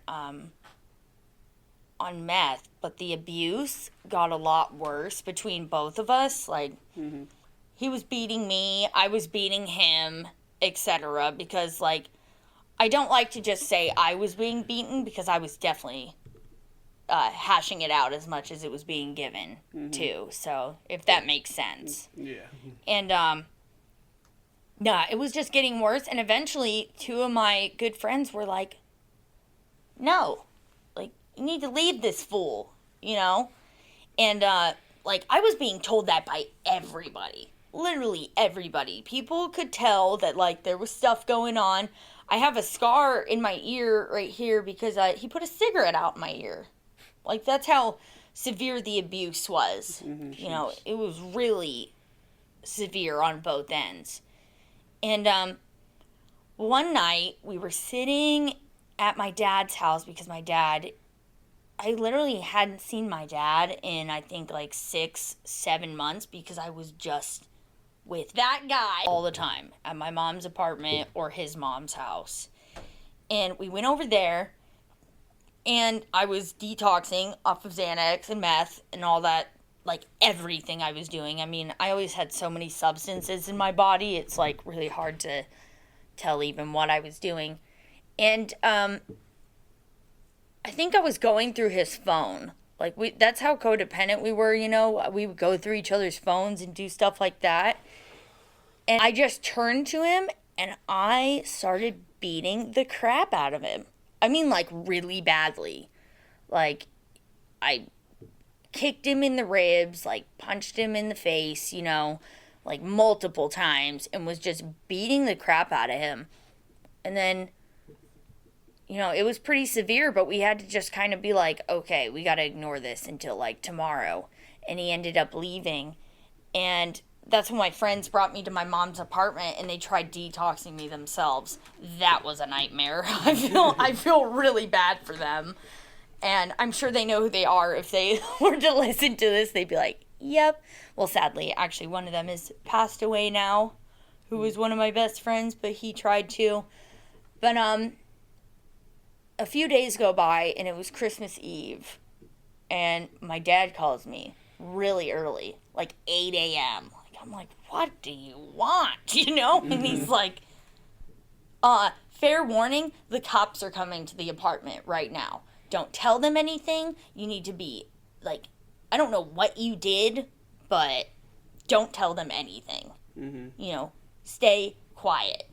And I'm like, already spun out. I mean, I would wake up, I think that morning I woke up and 4 of my friends were sitting on my bed, like literally just 4 of my friends are sitting on my bed already passing the pipe. So I get up, it's Christmas Eve, and I'm like, yay, you know, Christmas Eve, get to get high right when I wake up. Like, that was my life, you know, that's what my lifestyle had turned into. Yay, Tuesday, get to get high. Yeah. Like, this time, it's a Yay. holiday. Yeah. Yay, it's noon. I'm gonna get high. Oh, it's 1 o'clock. I'm gonna get high. Like, Yeah. I was always high or drunk. It was like inevitable. And so Trooper shows up at my house, and he's like, I need to ask you a few questions. I have pictures of that guy. That cracks me up. And they were bad. I mean, half of his face was like bruised, black and blue. His ribs were completely bruised. Like, he definitely had injuries, you know. And they were from me, and I can admit that now because I went to jail for it. Oh, Which is what happened next. Like, I'm like, don't worry, I'm not incriminating myself saying this. Like, I already went to jail for it. But, yeah, so the trooper was talking to me, and you know how my dad told me, like, don't say anything? You said something. Oh, yeah. You let it all out. Oh, I let it all out. Like, I was like, I was already high on meth, and then I was like, on Xanax too, as usual. I was literally always on Xanax. There is actually something really interesting out of just like some personal experience. Like, not using meth, but like being around people that are using meth, is that there is absolutely like no way that you're gonna be able to keep that quiet. Like, not say anything is like just the most impossible thing for somebody that's high on meth. It's gonna be like the third thing out of their mouth. It's like, I need to ask you, it was me, but it wasn't me though. It wasn't my fault. That's the second part. Is it like there's an admittance, and then like the realizing that you just admitted it, and then like backtracking, and then like trying not to give it away, but though you've already given it away. It's like just endless shoveling yourself into a deeper hole. Yes. Gotcha. Yeah. That's pretty much what I did. And also, on top of that, meth didn't just make me super honest, like you're saying. Like, that's literally how I was. But Xanax did the same thing. I think was it was like everyone that I've been around, mixture. they just think out loud. You know what I mean? So like even like because they have like. So we get to an extent where people are so high, they have to talk themselves through like life. Like, oh, I'm just gonna, like they will say out loud like when they're going like to the next room, like, oh, I just got to go in here, or oh, I just got to like, oh, I'm Who's just he coming this talking way. to? Yeah. So, like just walk. He has to narrate it. Yeah. Just gotta narrate it. It's just literally for what order. it sounds like, dude. It's gotta like walk themselves through life. Oh, like, yeah. Because there's just a way like, I think you get to a point, and like I've never been to this point, where you're like, you're so high, you're so unsure of what you're doing that like you have to verbalize it just to like really make sure you're doing it. You know what I mean? Like that's actually what's going on. Like, yeah, I just gotta go over here. Oh, I'm just gonna do this really fast, and like there's nobody around, but yeah. Anyway. Oh, yeah. And so both those drugs, just like you're talking about, it was like a mixture of truth serum. So I just get up to the door and I'm like, oh my gosh, it is the trooper, you know, and like open the door, hi, you know. And yeah, he's asking me these questions, like, here's these pictures. And I turn to him and I just go, well, he hit me first. Yeah. And he goes, he almost looks at me like, are you stupid? Like, you just admitted you did this. And I was like, yeah, like, he hit me first. He's been beating the crap out of me, too. Like, at that time, I didn't want to take responsibility for what I did because I felt like it was wrong that he was beating me as well, and there was going to be no repercussions for him. Like, I was seen as the monster at this point, if that makes sense. Like, it was just, I like, wanted him to feel the wrath as well. Right. But at that time, the trooper's just like, you're under arrest, you know, for assault in the 3rd degree, assault in the 2nd degree. I can't remember which one of those is assault with a deadly weapon, but 3 felonies. Yeah. I get arrested for 3 felonies because I didn't mention this. I threw a flashlight at him. Yeah. Yeah, I was very violent when I would come off of Xanax and meth because it just made me really violent, and how I felt when I was coming off of benzos too was just, I felt like I was crawling out of my skin and I like had to have it. Like the meth wasn't as bad, but benzos definitely. And so I'm in the back of the cop car. He actually cuffed my hands to the front of me because he goes, you can text who you want, you know, to tell him that you're going to jail. It's like, this like, what an okay, whatever, yeah, I'm gonna definitely text people, tell them I'm going to jail, because I am, and, I'm 17 at this time, you know, and John's, that guy, whatever. It's gonna happen anyway. Don't worry, it's my job, I don't mind. That is so funny, his mom is the one who called the cops, because she had known, like, we didn't have a terrible relationship, but me and his mom. Because mine and my ex, our relationship was so bad, our parents just couldn't, like, be blindsided to it. So, yeah, that happened.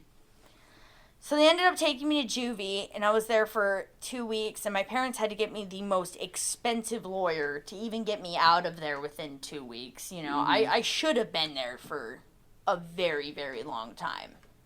And, so then my parents pretty much know the extent of, like, their relationship, you know, and what's going on, and I'm being charged with 3 felony assault charges. So, like, even as a juvenile, these charges are substantial. And so what's crazy, too, is I was 17, and it was in December, like, so I got arrested on Christmas Eve at, like, 8:30 a.m. Nice. So I was in juvenile hall for Christmas Eve, Christmas, New Year's Eve, New Year's, and, so on for only a little bit of time. But, yeah, because of my lawyer, I got to get out, and, yeah, I'm having to deal with being on felony juvenile probation now with a massive drug habit and my alcoholism, and also there's a no contact order with my ex. Right.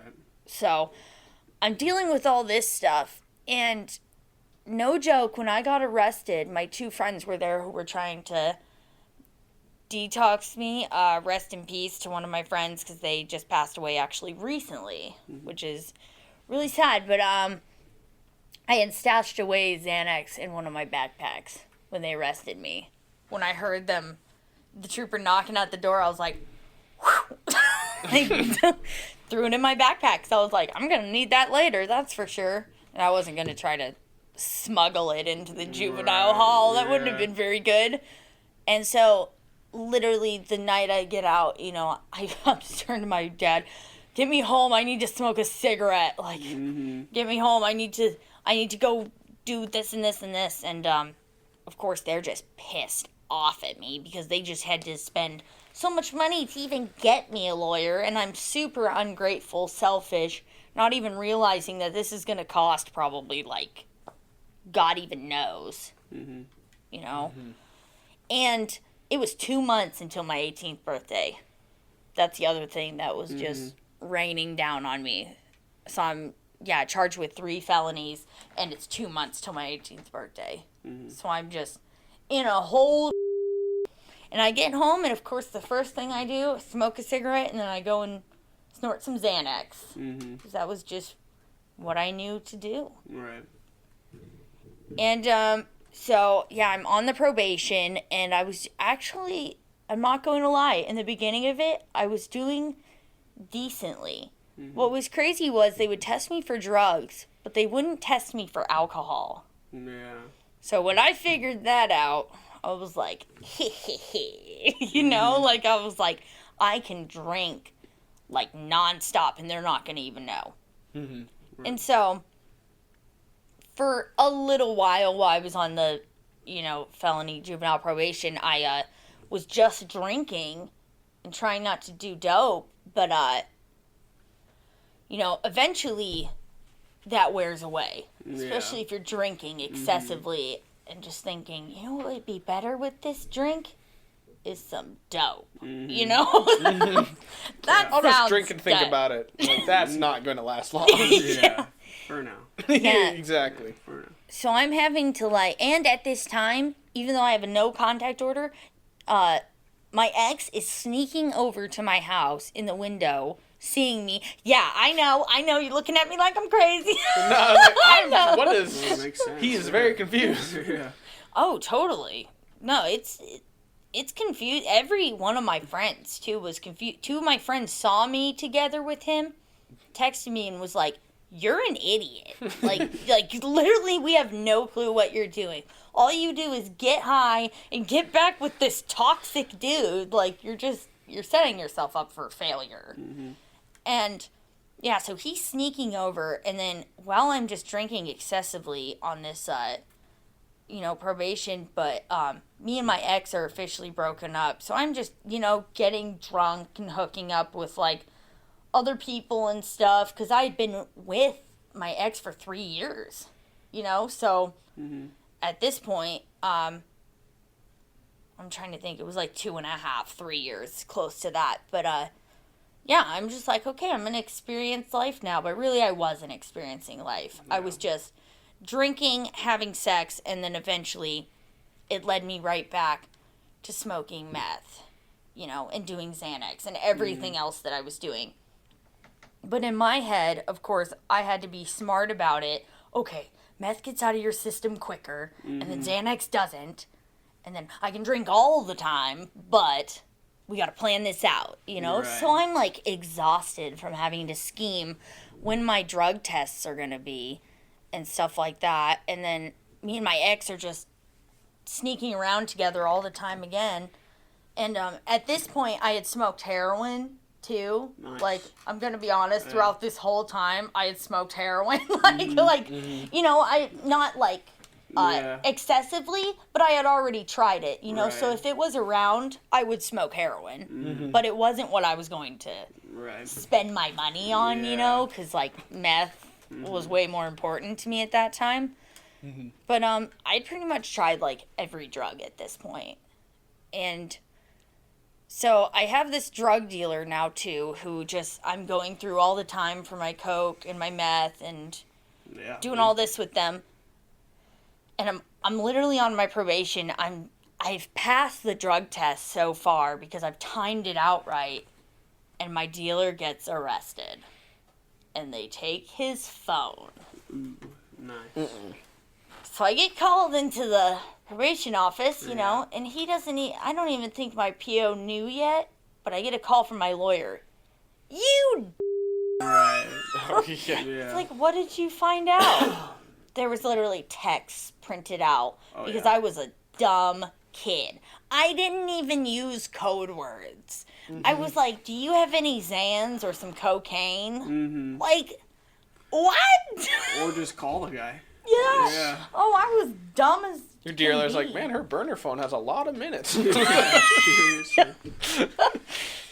So I'm in there and like I was literally forced to stay clean for a while after that because I was getting drug tested twice a week. Yeah. Oh, I man. go in there and he was like, so you have violated 15 out of your 18 you know, like juvenile rules for your probation. Like, mark this off.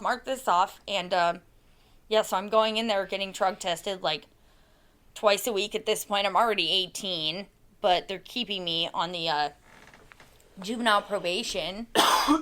And eventually they start, you know, the drug tests start dying down again because I've stayed clean for a few weeks, but I'm drinking excessively still. Like, that was my thing. If I would like use alcohol to come off of drugs, and I would use drugs to come off of alcohol. Like, that was like, it was Like, just. I better quit this addiction with this one.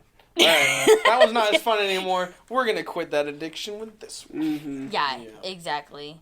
And yeah, so I'm 18. They're just drug testing me twice a week, but they die down again. And it was my thing to always go out to Nikiski to like go and get my stuff and whatnot, my drugs, and just go drink with friends. And at this point, I think I was still seeing that guy on and off. And yeah, I was out in Nikiski one night. I was 18 years old. This is where the story gets like a little cray-cray. And This is where it gets a little cray-cray. Yeah. this is where it gets a little cray-cray. All that rest was just a warm up. And yeah, the rest no, like this was like a warm up. Like, yeah, so I'm 18. I got to Nikiski, and at this time I think I had the same vehicle, or I'd had two vehicles that my parents helped me get, you know, and God bless them. They literally have only wanted me to have a good life my whole life. Like, that's all they wanted, you know. And I just turn out, like, neither of my parents struggle with alcoholism or addiction. And, like, my little brother and I, at this time, I forgot to say this too, like, my younger brother and I, when I had first tried out, you know, like, the drinking and smoking pot, we got into, like, spice. So my little brother, like, you know, back in the day, had, like, gotten addicted to spice, too, you know? And at this time, I didn't even know that my older brother struggled with, you know, any sort of problems with alcohol or anything else. But I think the difference with my brothers is that they can, like, just kind of push it to the side and be like, okay, you know, we can stop for right now. But in my mind, I'd still consider them addicts. They just don't. You know, I don't even know how to explain it, really, if that makes any... It's like when they're in it, they're all about it, but then they'll be like, all right, that's enough, and then just kind of slow it down, kind of. Yeah. But then when they're in it, it's like, oh, holy smokes, that's full blown. But then it just kind of comes in waves. Is that more or less? Yeah, pretty much. So I was thinking about it, and, like, yeah, both my parents don't struggle with that, but they had, like, 3 children that have struggled with it, you know. Of course, me, the most severe... But my brother still did struggle with, you know, some sort of addiction or alcoholism at one point, I would like to say. And, yeah, so anyways, I'm out in Nikiski, and I'm at my friend's house who I would always go to. This is when my drug test had, like, died down a lot, probably, like, once a month, once every 2 months, because I had, like, made sure that I only drank throughout my drug test when I got caught really bad with the text messages and stuff. And so I'm out there, and I'm already just screwed up on Xanax, and, it was my two friends who owned, like, the trailer. We were in a trailer, and this guy who I didn't know, he was, like, probably in his 40s, and, we're all just sitting there, you know, and he pulls out some heroin. He's like, but he's doing it in a completely different way, if that makes sense. And a week before this, I found a bag of needles in my ex's room. Yeah. Because he had moved to an apartment, and I was like, what are these, you know? So a week before this, he's like, using with a needle is just so much different. You know, you're going to have to try it. Like, it's just so much different. And I'm like, are you serious? Like, no, you know, like, I'm thinking in my head, like, kind of like a, no, maybe no. Like, I was still super curious about it. So, sorry if I go so back and forth. I always, No worries. it's because of my memory. Oh, you're fine. It's all consistent. Yeah, no worries. Yeah, just, yeah, a week before this guy pulled out the heroin, that's when I found the needles in my ex's room. And so, I'd already been, like, told how great it was intravenously using, but I had never tried it yet. I still hadn't tried it with my ex because he was, intravenously using meth from when I introduced him to meth. And I had no idea about it until that moment. And so I'm sitting in the trailer, and I was like, look over at the guy, and he's, you know, about to cook up some heroin. I was like, you know, can I try some of that? Like, and I'm talking about smoking, you know, like, can I smoke some of that or something? And he's like, you know, I don't do it that way. Like, I'm going to be honest. And if you want to do some of it, you can do it my way, you know? And so we called my friend and was like, or my friend who was in the trailer, like, we called them out, like, hey, can you bring us some fresh rigs, which is syringes, you know? And that was the night that I think it was, like, a few months after my 18th birthday. And it's the first time I intravenously tried heroin. And I remember it so vividly. Like, I won't go into details, so if anybody's, you know, listening to this, they don't get, like, triggered crazy. But, I mean, at that moment, nothing else mattered to me. Xanax didn't matter, meth didn't matter, alcohol didn't matter. Like, nothing mattered. Heroin was, like, all that mattered to me anymore. At, like, that point on. That's, like, how strong that drug is. Right. And after I tried it, I was just, you know, out of my mind. I remember holding onto the walls, trying to walk, and I couldn't. Going outside, barfing up everything I had in my stomach, and then just, you know, passing out on the couch. I woke up like 15 hours later, and the guy who I had used with was, like, sitting right next to me, like, you know, cooking up some more, because it must have been, like, when he woke up, too. I just remember waking up, though, and I had a terrible gut feeling. I just looked at him, and I didn't know what had happened, you know, since I had passed out, but I knew something had happened that wasn't okay, if that makes sense. Like, that's one of the only gut feelings I've had where I'm like, yeah, I believe that. And, I ran out of that house so quickly with my purse. And I remember just sitting in my car going, I need to get more of that, you know? More heroin. And that was, like, where, like, I think besides Xanax and meth, I would go to any lengths to get high. And that's when it, like, truly started, you know? Yeah. With, I don't even know how to explain it. It's so hard to explain because I dropped everything else just to get high on heroin, you know?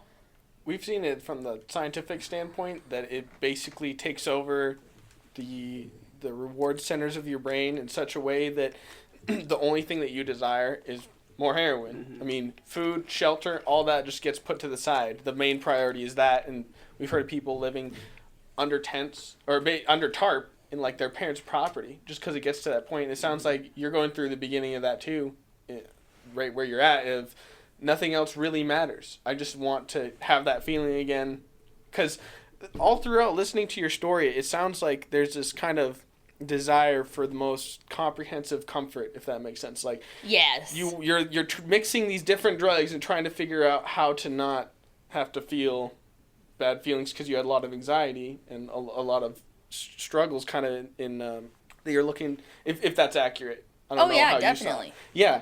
So, and then you had your boyfriend who's taking over that loneliness because you don't want to be lonely and you don't want to feel undervalued. So you got to have someone that you stick with that will put up with you no matter where you are. And I mean, that turns out to be someone who's basically on the same level of pain. And so you've been together so long, so then they separate. And this sounds like the first time you found the one thing that just seems to get rid of all those feelings that you have been wanting to not feel. Bingo. And why, and to have food or shelter or whatever and feel those feelings doesn't sound like they'd be worth it to you at that point. Mm-hmm. You'd much rather just get them away. Because, like, what's hunger if you don't care? Mm-hmm. Or any of that, basically. I mean, that's what it sounds like. So this sounds like it's covering all those bases for you, which is really bad to figure out, basically, because, I mean, I'm assuming it starts to take over your life. Oh, it took over everything. Like, I think that was so spot on how you explained that too. It was like the first time I did heroin, it was like a warm hug I had never felt before in my life. That covered me, that put my broken pieces back together. You know, I just never felt that kind of comfort in my life. I was like, I don't need a man.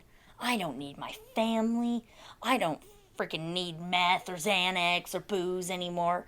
I just need heroin. That's all I need. And I'll be so happy for the rest of my life.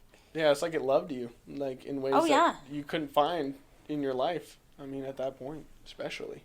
Oh, yeah, and it was, when I look at like my drug history, too, it's very weird how I went from, you know, stimulants and benzos and uppers just straight to heroin, but that's how it happened. And then my story just got, it just gets insane. I start hanging out with a crazy crowd, obviously, trying to figure out, you know, how to get more heroin every day. I pawned pretty much everything I had, like every guitar I had and whatnot. And I start hanging out with these two people who are obviously in this crowd.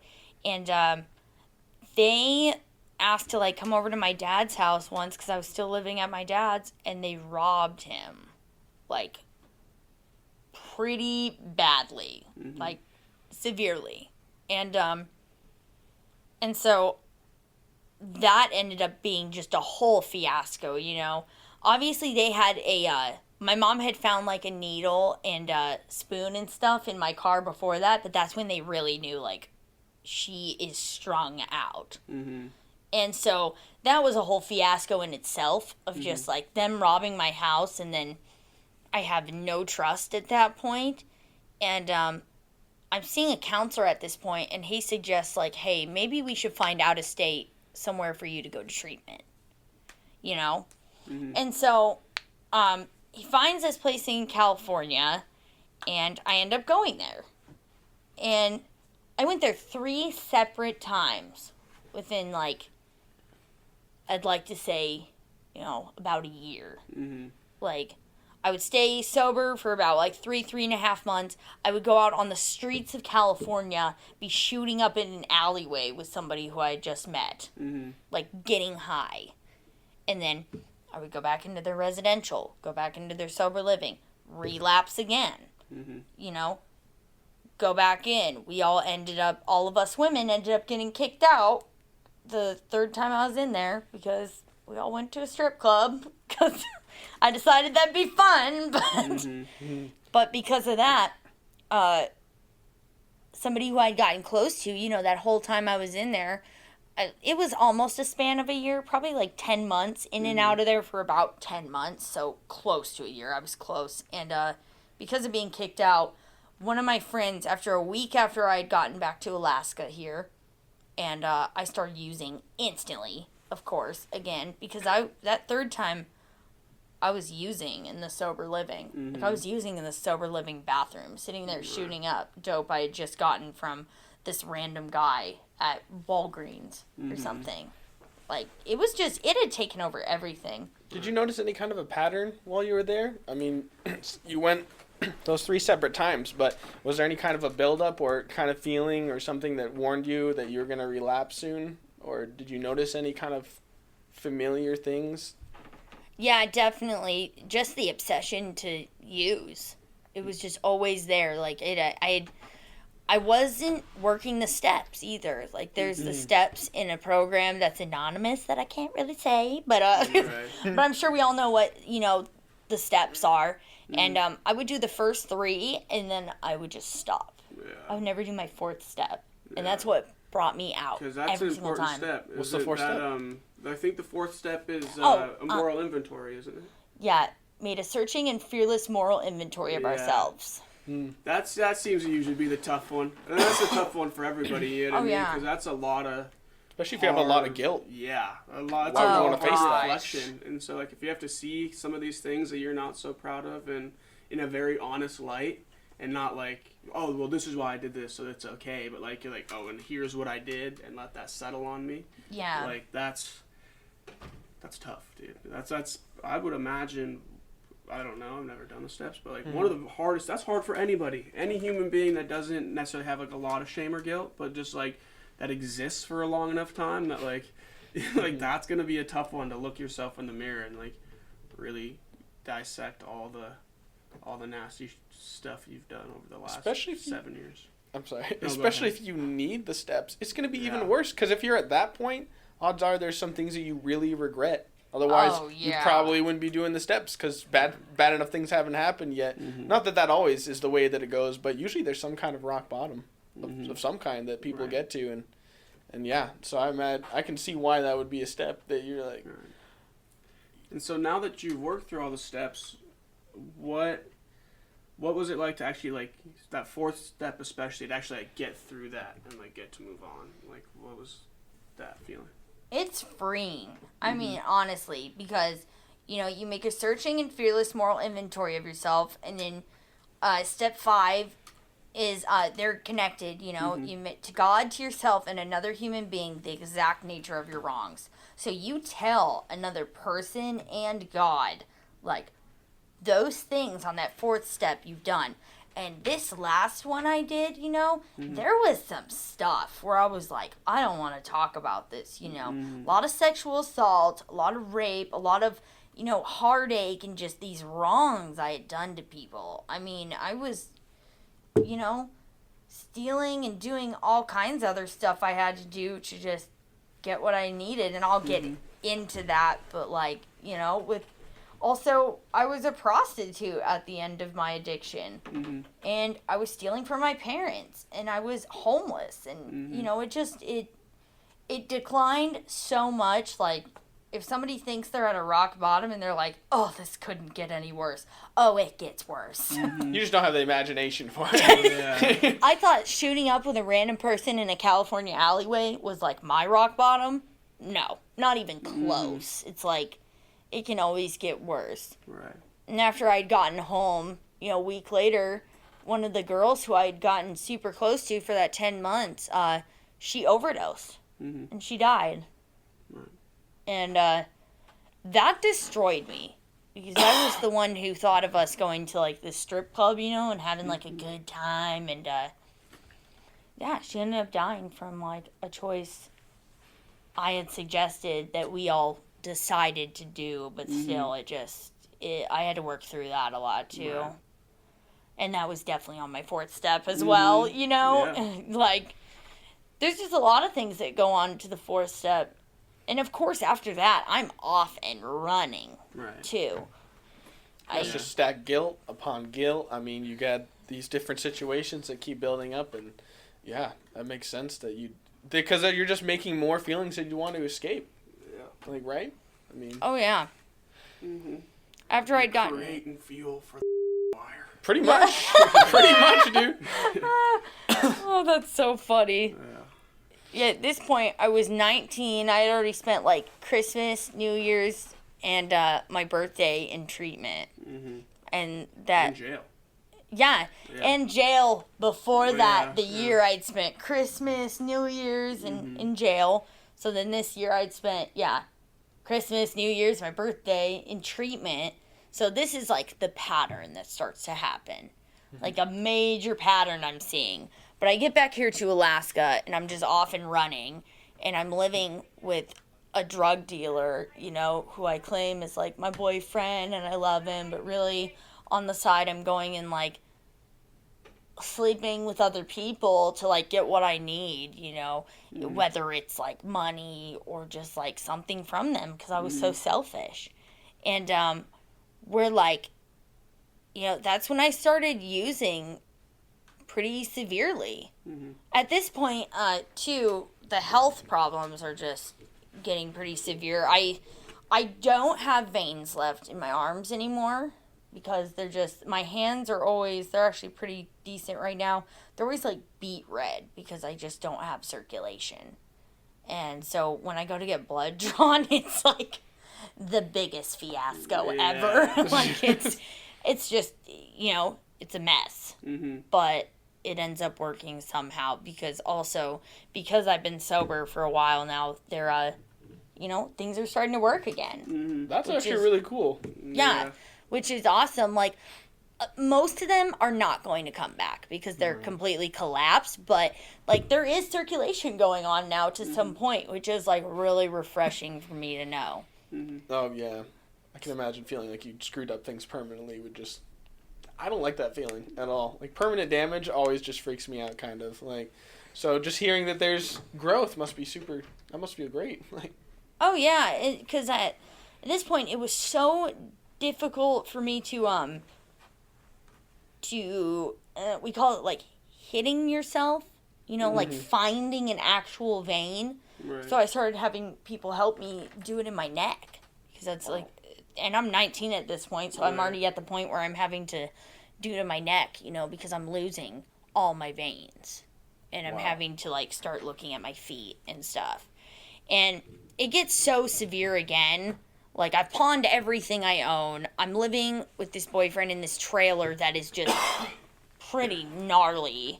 And my mom, like, calls me and she's like, I think you need to get out of the state again. You know, this other pattern again of me leaving and stuff. And so she was like, do you want to go with your godmother in Arizona, you know? And I was like, yeah, sure. And she's like, my godmother's like, will you be detoxing? And I was like, no. So I get there and I was so bad. Like, I'm sitting there shaking, sweating, like my legs won't stop moving. I was puking. Like, I was like, I may be detoxing. She's like, oh, really? Like, like, you don't say, you know. I thought you were just dying. Yeah, and that was another thing. My detoxes were just so severe. I mean, for some reason, because my body craved heroin so bad, that when it would come out of my system, my body was just like, you're not doing this. Like, we're going to make this the worst possible thing for you. Yeah, and at that point, I stayed in Arizona for about, like, maybe 3 months, and then I was like, Dad, can I come home, please? Like, I don't like it here, you know? But really in my head, I'm like, I really want to get high again, you know? Like, that's my thing. And let me have heroin here. Yeah. It's tragic. It was so tragic. Yeah. And I had turned 20 there. And so, I had come back to Alaska, of course. I'm living with my dad again. That was like my pattern. I would either be living with like a boyfriend in a trailer. It was always in a trailer. I don't know why.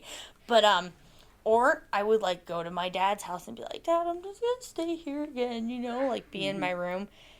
And I think I was only back for maybe a few weeks. Yeah, I think about 2 weeks. And of course, I'm off and running again because I had a job. So I brought back, like, not very much money, but enough for me to be like, all right, well, this is it. You know, like, woo! I'm gonna live in my dad's house, not pay any bills, and just I'm going to get, eat this all up. Yeah. I'm going to get some strong-ass heroin that I didn't know had fentanyl in it. Oh. Both batches I did. And so within 5 days, I overdosed twice. Holy. So the first time I overdosed, I had locked the door, you know, and I had my cat in my room with me because my cat's my little angel. Anybody who knows me knows I love cats. Is anybody listening? You already know. You will know I love cats and animals and dogs and fluffy things. Anyways, so my cat's in my room, you know, and I locked the door, of course. So I'm like, yeah, I'm going to get high. You know, wherever I did it at, I'm literally like pretty much lost almost like all my veins at this point, like in my arms at least. Like there wasn't very much left. And that became very prevalent in my life, like, you know, a year later or however so. And I overdosed, like instantly, of course. And I don't remember actually falling out. My dad said my cat was banging her body against the door. And she was, like, meowing so loud that he was like, something's wrong, you know? And he, like, wiggles the door. It's locked. So he said he broke down the door, and I'm sitting there, blue, overdosed. Right. And, like, they thought I was clean, you know? From coming back from Arizona, being there for 3 months, they thought I was completely fine. And I woke up to my dad, like, holding me like a baby. You know, holding me in his arms, like, it's gonna be okay, it's gonna be okay. I'm like, what happened? And my poor father, if you listen to this, Dad, I love you. And he gave me CPR for about 5-10 minutes. Saved my life. Wow. And so, first time I went to the hospital, they were, you know, would you like to get some help?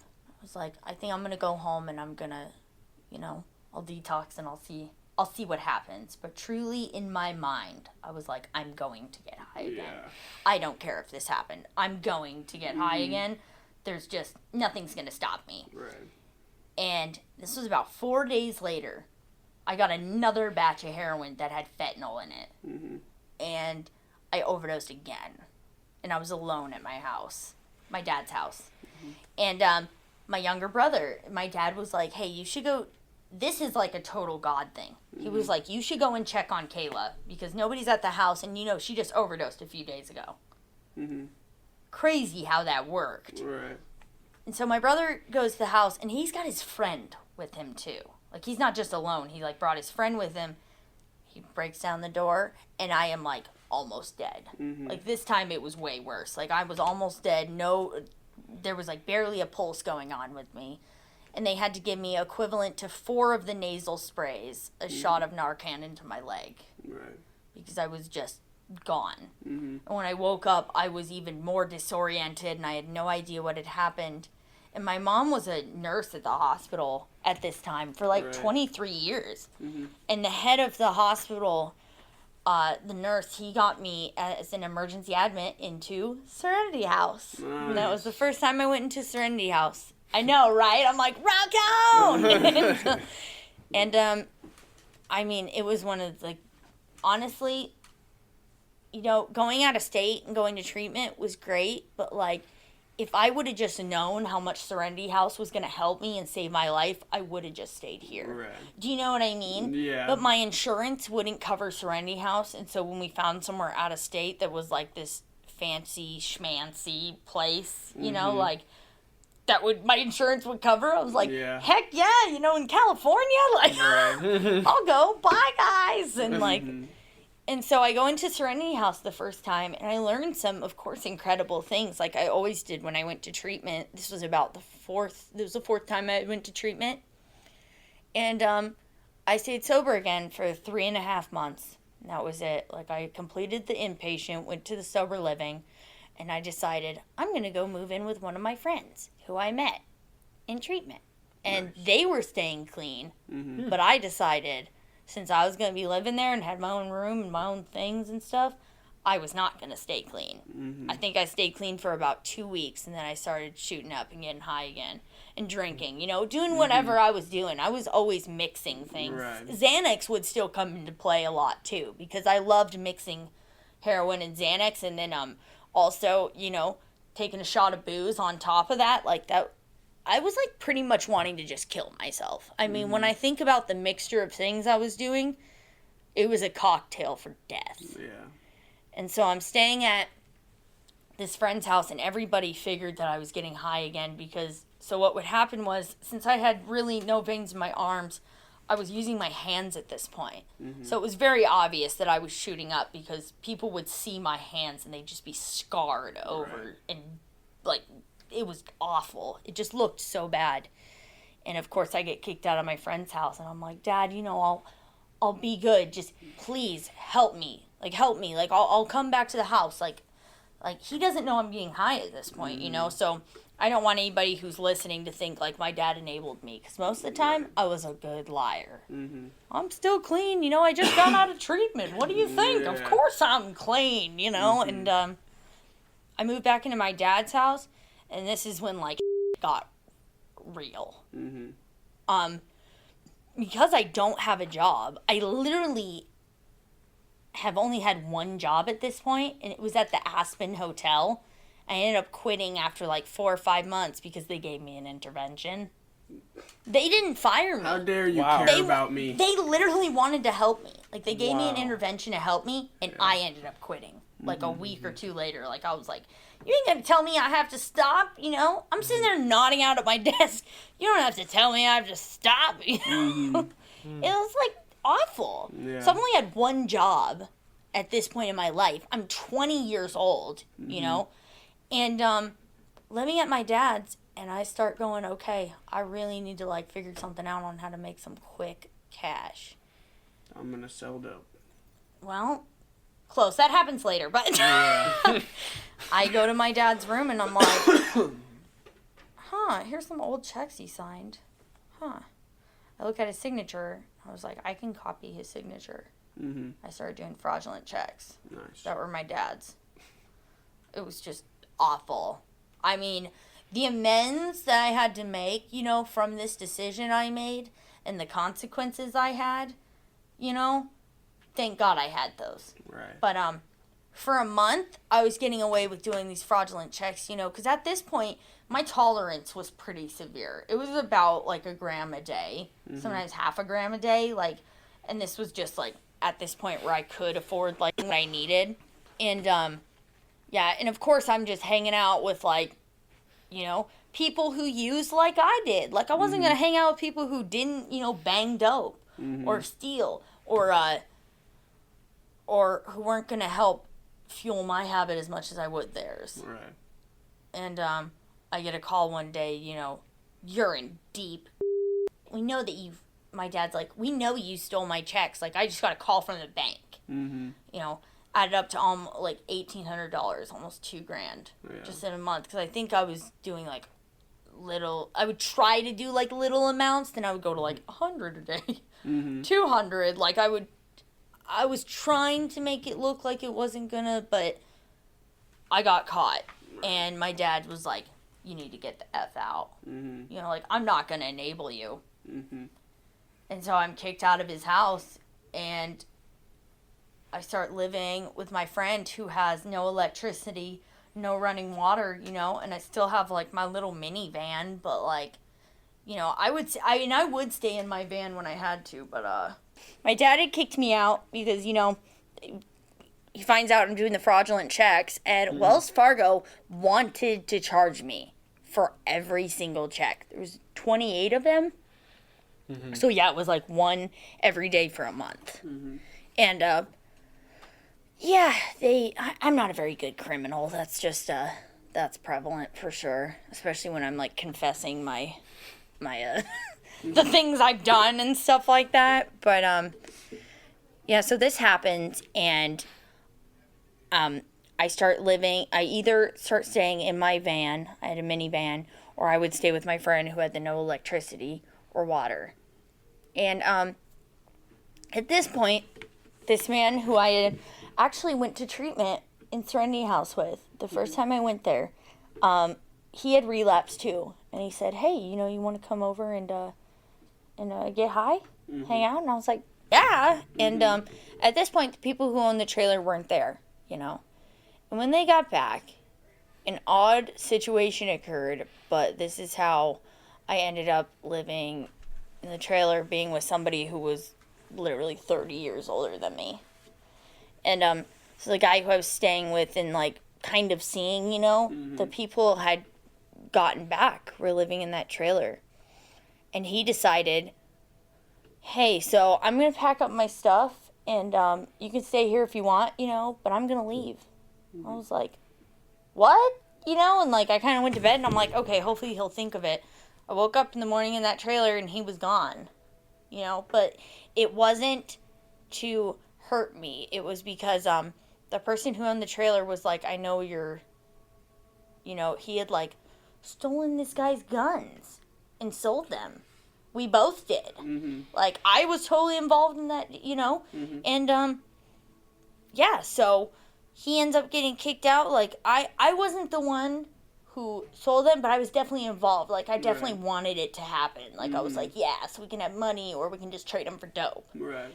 You know, and so I'm sitting there and the guy who owned the trailer, who was like 50, he was 50 years old, you know, and he ended up saying, you know, "You can stay here if, you know, we become a couple." And I was like, you know, at that point, I'm so selfish and self-centered. I'm not even thinking of the fact that, like, his son lives with him in this trailer. And I'm not going to lie, you know, I don't know if his daughter, who I'm very good friends with actually to this day, she, you know, none of his children struggle with alcoholism or addiction, but she has always been supportive of my recovery this whole time. And, you know, she knows what has happened because she lived in it, you know. And so it was just me and his younger son living there. And I was like, yes, you know, we can be a couple because I'm just selfish and self-centered. Not even thinking that it's going to hurt us. And we're like living in squalor. I mean, we have no food. The trailer is filthy all the time. I mean, it was really like legitly squalor. And, I mean, it wasn't like, you know, we had electricity and stuff, and we had, like, our water, but it wasn't very clean. Like, we just weren't living very clean. Right. And I'm sure that was, you know, direct outcome of what I was doing. And, of course, I'm in this relationship, you know, but also the guy who I was staying with, he was into meth years before that, and he ends up getting back into it again. Because I'm using heroin. And it's like, that's another pattern I saw from my fourth step. You know, like, I get with these men, and if they did have a substance abuse disorder, or if they didn't even know they did, they got into it because I was the one who was like, well, I'm going to do dope anyways. You know, F what you're doing. I'm going to still do my dope. And, yeah, so I'm living there. I'm pretty much playing stepmommy at this point. And he has 3 other kids. And 2 out of his 3 other kids came to live with us. And one of his children, who's a year older than me, I'm literally playing stepmom and like step-grandma, you know, to his children. And his daughter and her husband and her 2 kids move in. So we have about 8 or 9 people living in the trailer, you know. And at this point, I don't think I mentioned this, I'm a prostitute at this point, you know? So I agree to be with this man, but on the side, you know, I'm going out and selling my body to make money and to get drugs.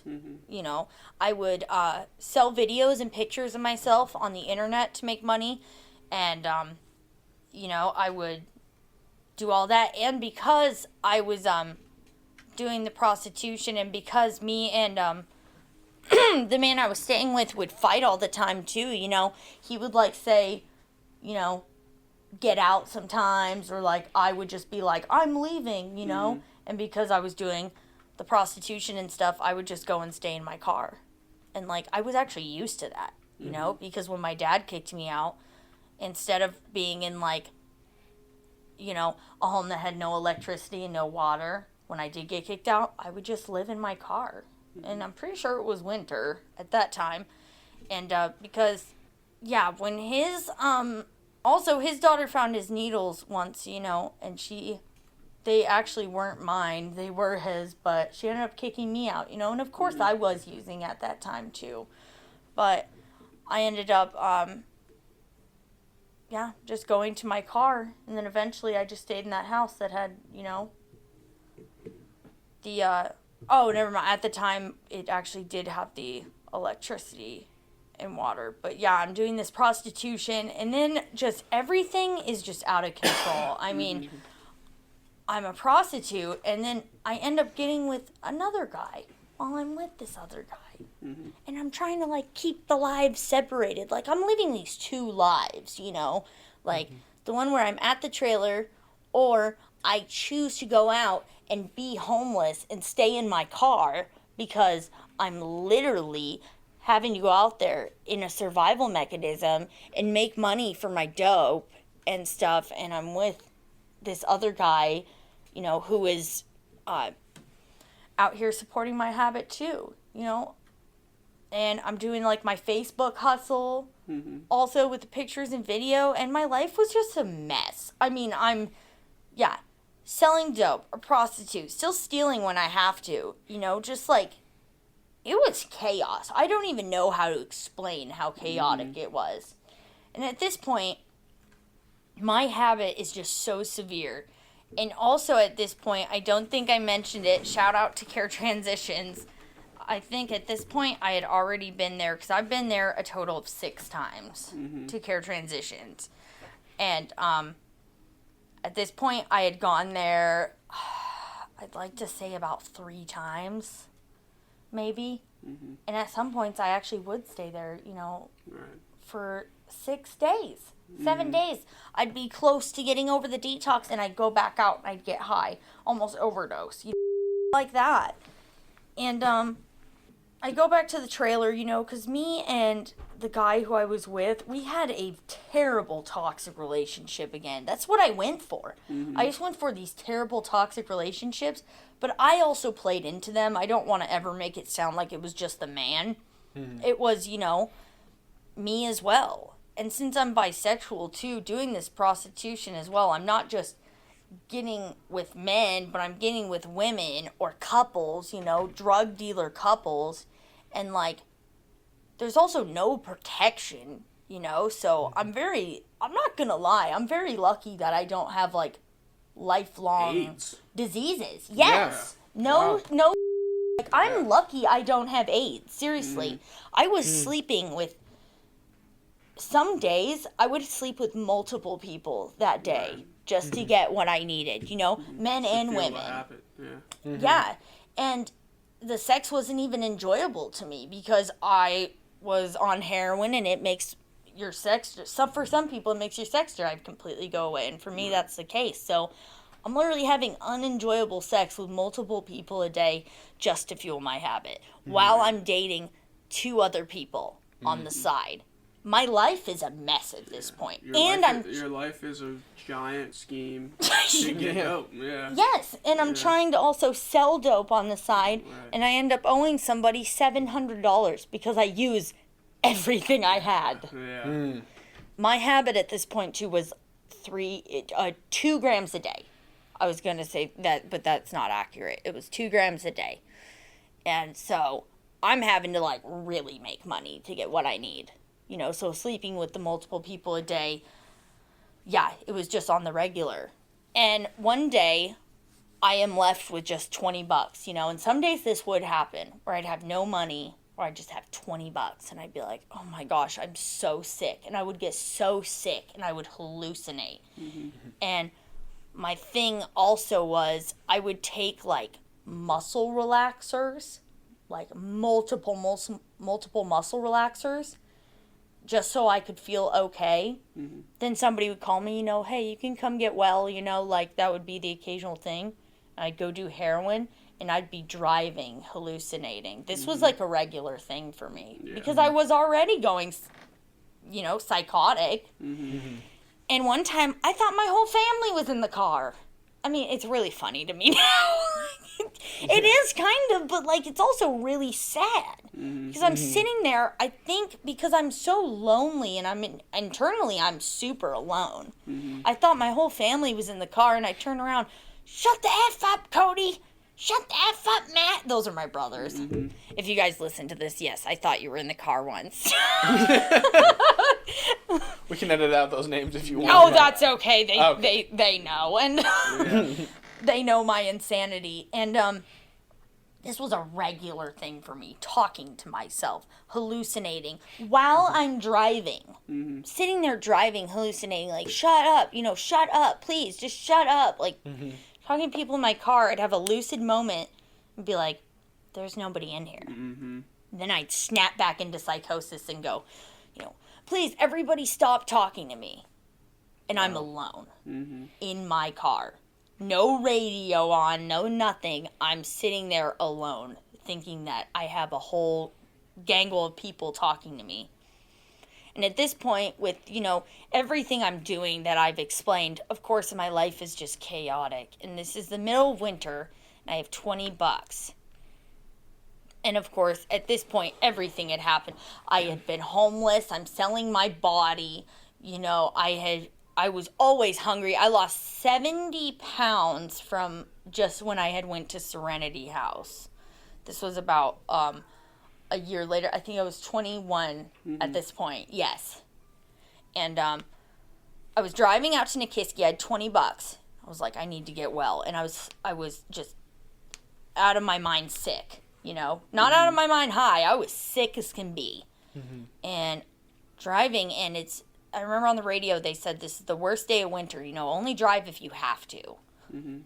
So I'm driving out there, and I'm going about 55, and the car in front of me decides we're going to turn 25 feet in front of you. And I don't have snow tires because I can't afford them. Right. So I'm driving with bald tires. Pumping on my brakes, trying to stop. Next thing I know, I'm getting hit head on by a pickup truck in a minivan. Like, I wake up in the ICU, and I had broken my C1 and my C7, so my neck snapped in half.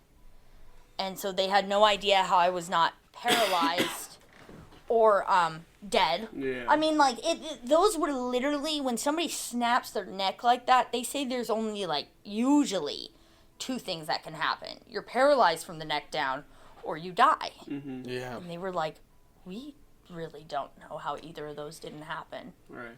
Of course, I'm not thinking in my head, wow, thank you, God, for saving me. I'm like, F you. Thanks for keeping me alive. I wanted to die at this point. Like, I'm like, please. I had already had suicide attempts. Right. So many. Like, so many suicide attempts. We've talked about that. And, like, I wasn't very good at trying to kill myself. Right. I mean, I was, staying alive for a reason. I didn't realize that I had a purpose.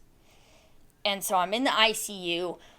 This front tooth is fake. My tooth was completely busted out. I was more pissed about that than my broken neck. Right. I woke up, I was like, fix my tooth! They were like, we're not dentists. I was like, You're lucky to be alive. My tooth. yeah, No. I didn't even care about my neck. They're like, your neck's broken in 2 places. I'm like, I don't give a And I'm sitting there, and they're giving me multiple, IV, drugs to keep me okay. And I am sick as can be. It was unimaginable how sick I was with the drugs they were giving me. Like, they were giving me pills to take every 3 hours, but also giving me, I think, Dilaudid and morphine. And I'm just sitting there, shaking, sweating, still sick. Like, hey, can I please get some more? And they knew what was going on with me, because all they did was they looked at my body, all the scars I had from the intravenous use. And so they knew. And my neck, that was always the problem. My neck was so scarred up, because that's mainly what I was using at that point. Right.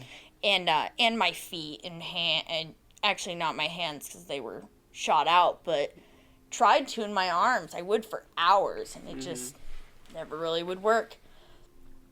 And at that point, of course, the police get involved because, like, I'm just, driving under an influence. Yeah.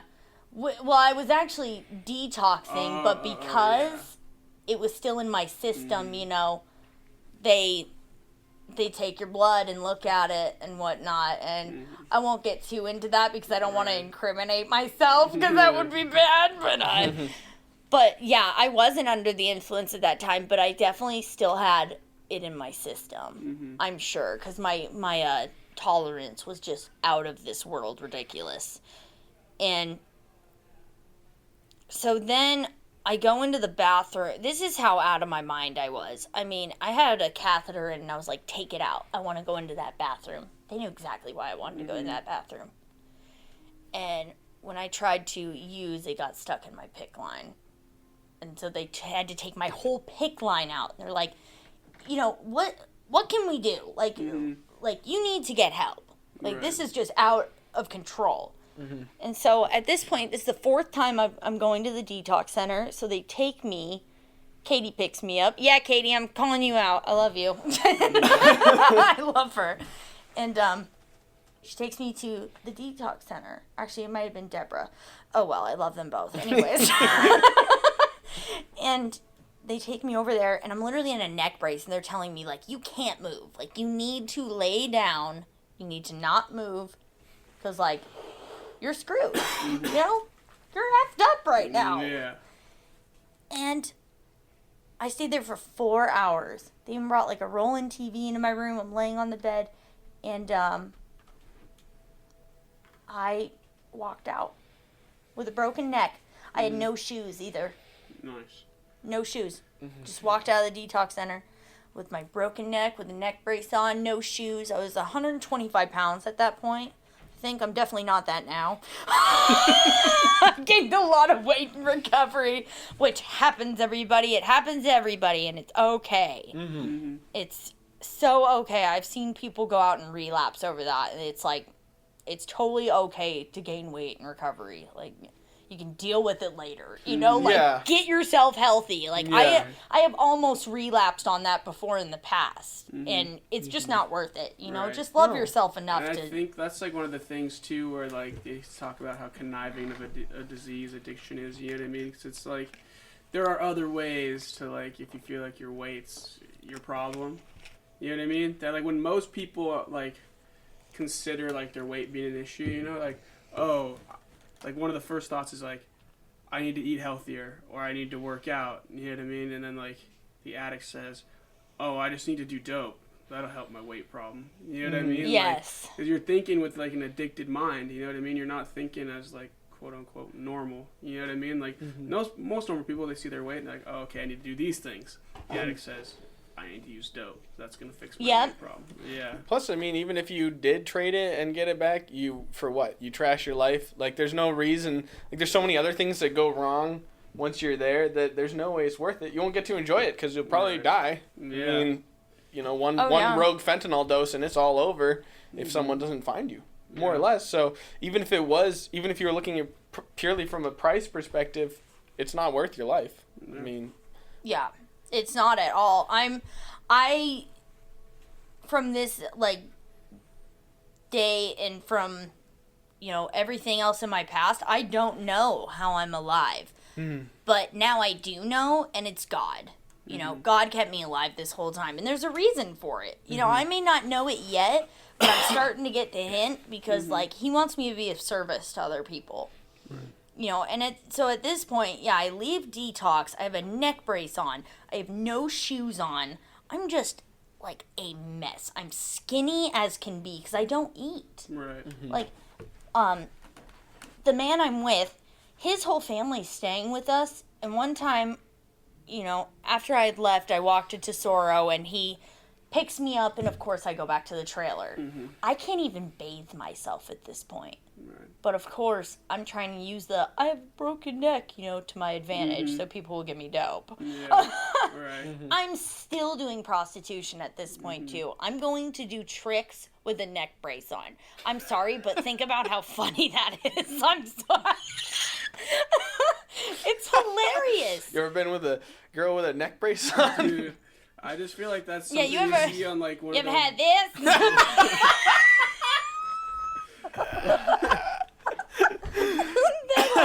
they're like, This no, is exotic. I don't know if I Dude, I do, like, I'm just, like, trying to put myself in the shoes of, like, someone who's, like, acquiring services like that from somebody in a neck brace, and I'm, like driving up, like, looking out, and, like, seeing this woman in a neck brace and being, like, I'm, like, I'm going to the next one. Like, fucking whip that bitch right around. I literally couldn't even turn my neck either, so when I'd, like, talk to them, I'd have to go...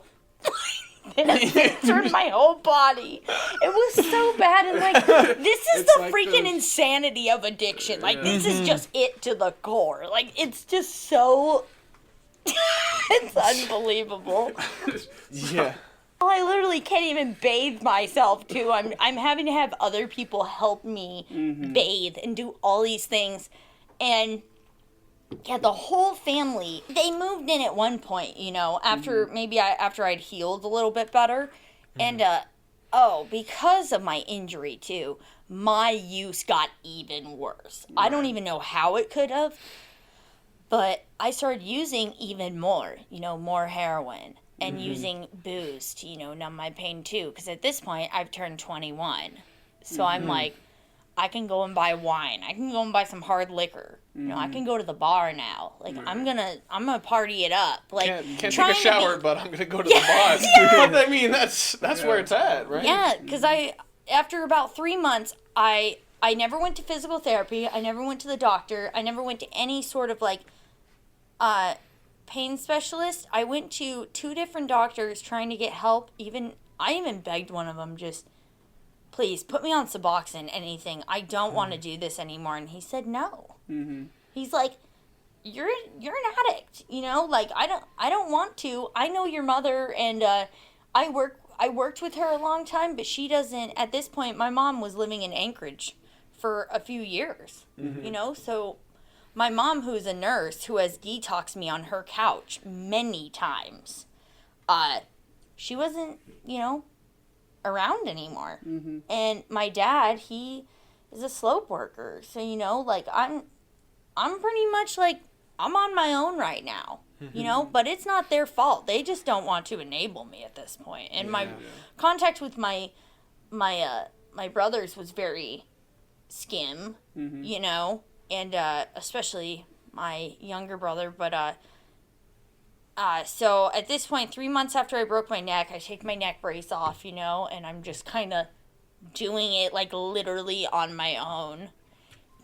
And so yeah, when I broke my neck, that was the 4th time I went to detox, and then yeah, things are just getting worse. And I meet somebody who is a pretty big, you know, dealer. 2 people who are pretty big dealers who I'm going to see on the regular, you know.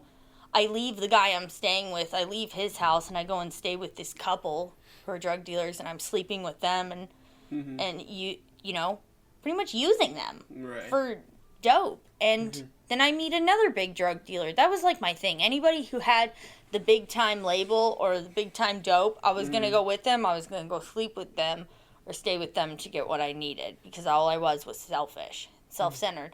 Not even thinking about how this is going to hurt the person, you know, who I'm staying with, who's literally, even though we had a pretty, you know, abusive relationship just all together, you know, not as much physically, but, you know, he still tried to do the best he could, because he just didn't want to see me suffering, pretty much, you know, but it was enabling to the core, and, but there's no blame for him. So yeah, I meet this other big time drug dealer, and I just go to his house for days at a time, you know, while I'm still with this dude that I'm staying with, like still in a relationship, you know, that I seem to, I mean, I'm literally just going out daily. Like, there was one time this random guy who I just met on Facebook picked me up, and we went, like, drove around, and I literally gave him a blowjob and let him have sex with me for like $200, and I had just met him like that day. Like, that was a regular thing for me. Like, you're 100% right. I do not know how I don't have HIV, AIDS, you know, or like, I've actually never contracted an STD, which I don't know. Pretty miraculous. Yeah, I the, literally don't know. Win the broken neck lottery, and you win the STD lottery. Yeah. Like, wow, that's incredible. Yeah, it was insane. Yeah, so I'm with this other drug dealer too, and I'm going there for just days at a time. And of course, that guy was that other guy was he's catching on, you know, like he's like, I know who this guy is, you know, he literally sleeps with girls for heroin. He didn't even do the shit. He did meth. He literally just had heroin to give to girls, you know, who would sleep with him. And that's what I was doing, going there for days at a time. And at one point, I just remember standing in the mirror. I was at the trailer, and my collarbones were just like sticking out. And my teeth are rotting out of my skull because I haven't brushed my teeth in probably a month or two at that point. Right. That's not the case now, obviously, but like at that point, my teeth are literally like rotting. Like, I have to get so much work done on my teeth now, it's insane. And I'm just skinny as can be. I haven't eaten in probably like a week because we never had food, you know? But that was all on us, you know? I was spending our money, or the guy I was staying with was, and like, you know, that was not on anybody else, but I can only take ownership for what I was doing. And I just looked in the mirror, and I remember looking right in my eyes, and it wasn't me. Like, it just wasn't me. I was a completely different person. Like, I do have morals and values, you know. I don't go and sleep with random people, but at that point, that was normal for me. Every day, you know. Or staying in my car just so I could go and do that, so I wouldn't get caught by the person I was staying with. Like, that's insanity, you know. The person I was staying with, he told me, I said, listen, I really do want to get clean. Like, I really want to give this another fighting chance, you know. And he was already planning on moving, actually, because, you know, his family, they wanted to move, and he was selling the trailer. So I had already planned on getting clean before that. Like, I had all those spurts at detox before that, the 4 separate times that, like, it showed that I wanted to, but how was I going to do it? You know, it felt so impossible to me because heroin was all I thought about. You know, heroin and alcohol were like the things that just like had a grip on me so severely, you know? And yeah, so I decided one day, I said, listen, I'll pack up my stuff, like I'll take some of it to my dad's or something, and we'll get me into detox again. It was the 5th time I went into detox. And I stayed, of course, for 6 days. 6 days, yep. One of my friends went in there. I heard his voice. I went out to the room. I'm like, hey! And he was one of my old dealers, you know?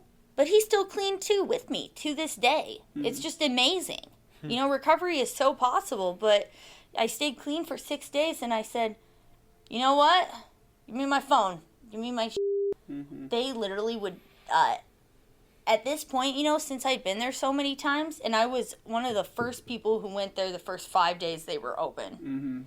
Oh, wow. So they were invested in me, you know? Yeah. And it killed them when I would leave. It killed me when I would leave, but because I love everybody so much who works for Care Transitions and Serenity House, but I said, just give me my stuff, and one of the employees was like, the next time you come here, you know, we're not going to let you have phone calls or anything like that, because every time you just end up leaving.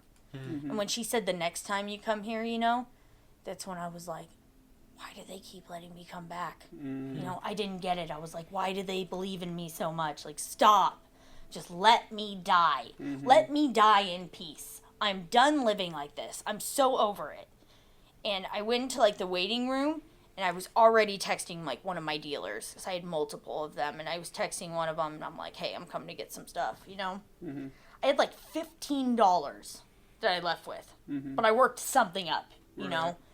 And the guy I was staying with, and one of the employees at CT, you know, I'm going to call her out, Deborah. I love her so much. She said I looked like a Holocaust victim when I left. She said I just looked like death warmed over. Like, she didn't think she was going to see me again. Mm-hmm. You know? I don't think anybody thought they were going to see me again. Because I was just at that point of, like, no return, it felt like. And so, I had, I left for 14 hours from detox. You know? Went and got dope. Sat in the car. Talked to myself and people that weren't there again. While the guy who I was literally, like, with at that time, you know, was sitting next to me just kind of, like, who's she talking to, you know? I wasn't talking to him. I was saying all kinds of other things. And, because I was just insane. And I have him drop me off somewhere else because, of course, we start fighting. And then I get dropped off at that drug dealer's house who I would stay with for days at a time. And Katie texted me from Care Transitions. She was like, you can still go to intake. You can get in, you know, in 24 hours if you still have time. Like, just let us come pick you up. Like, please. And, like, that makes me, like, so, like, it makes me feel so heartwarmed because they cared that much that they were like, we'll pick you up at a freaking dope house, you know, if we have to. Right. And, so I picked up my stuff, I remember. It was like a whole night of sex and shooting up and partying. I still had heroin, like, in my bra at that time. And, I walked down and I was smoking a cigarette at the church and Deborah and Katie picked me up. And I gave them the rest of my heroin and I said, I'm done. It's like, I can't do this anymore. I'm so done. And I went to detox center for the 6th time. And I made it through. Yeah! I made it through. Oh, man. And I went to Serenity House. It was, I had an attempt in between my using, and I went there for a second time for 4 hours or 5 hours, and I ended up leaving. So this was technically my 3rd time at Serenity House. My 6th time in treatment. Treatment and detox is altogether 12th time. Right. You know, so this was like it. This was my attempt. I was like, I'm going to die if I don't get this. I was just at that point. Nobody was pushing me to go in there. I was just like, I can't do this anymore. I'm exhausted. And I went into Serenity House, and it was, my 3rd time going in there. And I made it through. And I now, in 10 days, I'll have 10 months clean. All right, yeah. Yeah. That is actually, that's and awesome. Now, my life That's is like the so longest you've different. been clean ever. Ever. Yeah. Ever. In 2 months and 10 days, I'll have, sorry, not gonna front, whatever. But, all the year. Right.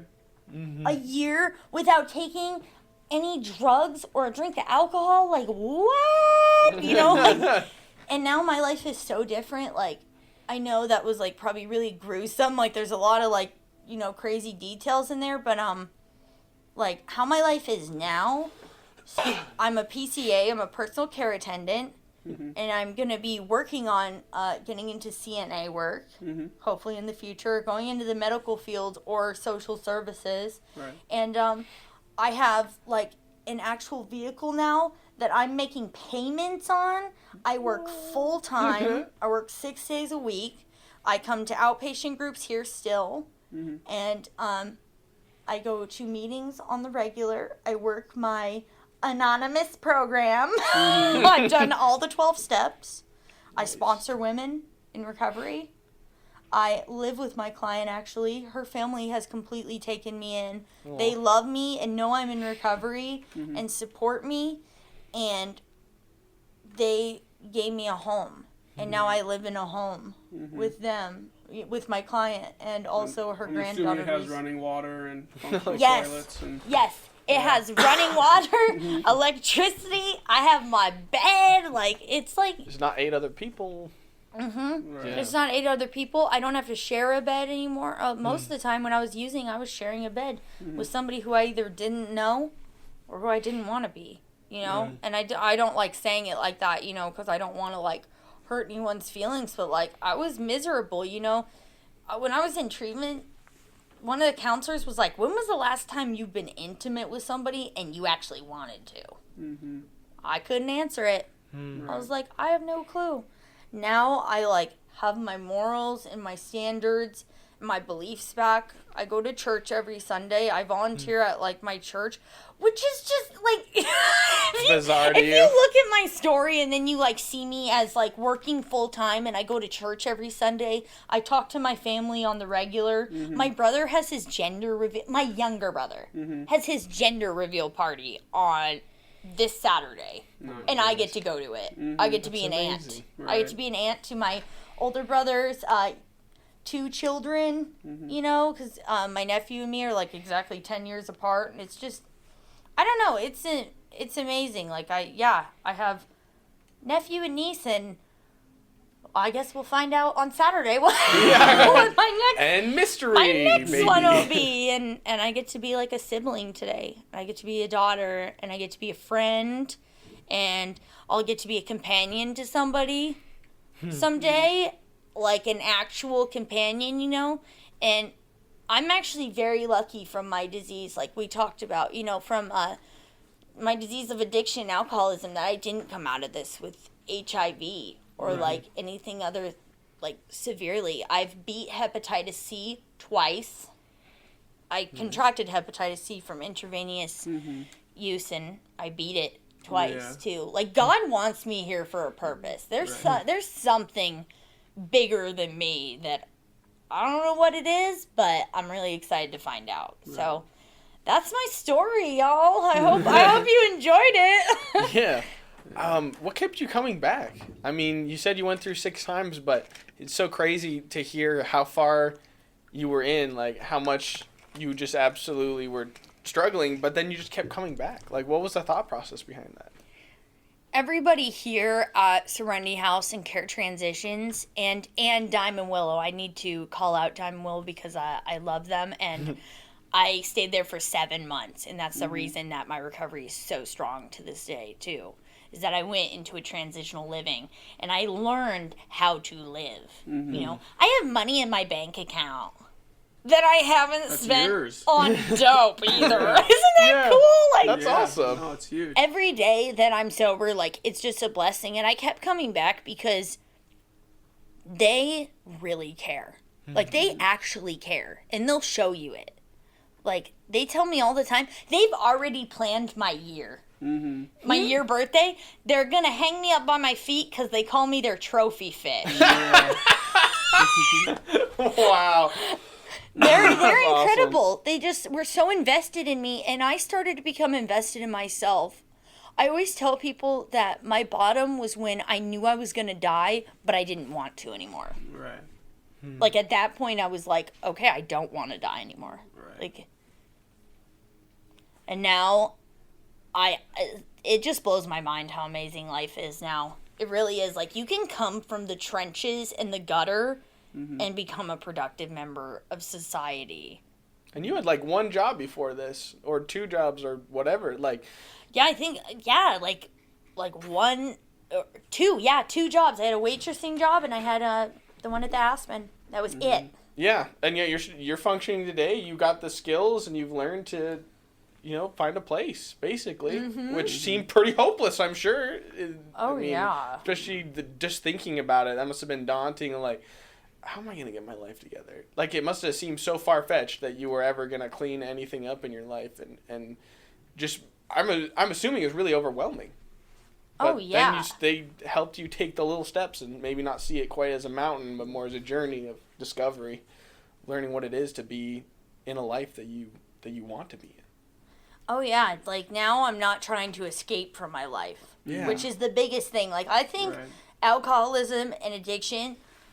a lot of the time stems from having a life that we want to escape from. Even though I was raised so great and my parents wanted to give me literally everything. My siblings are amazing. My whole, outer family is amazing. There was something in me that I just wanted to escape from. And now I'm, like, comfortable with myself.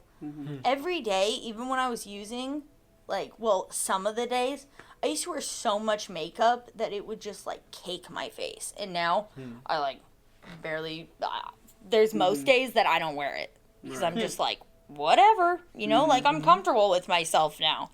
And I'm not going out and selling my body every day, which is, like, the biggest thing for me. Because also in that line of, you know, quote-unquote work I was doing, there's a lot of sexual assault and rape that happens. Yeah. You know? So that's another thing I had to deal with. And it can be an internal battle sometimes, but as long as I choose to talk about it and my PTSD and stuff, then it can be helped. So, yeah, it's possible, guys. Life's so amazing now. It's so amazing.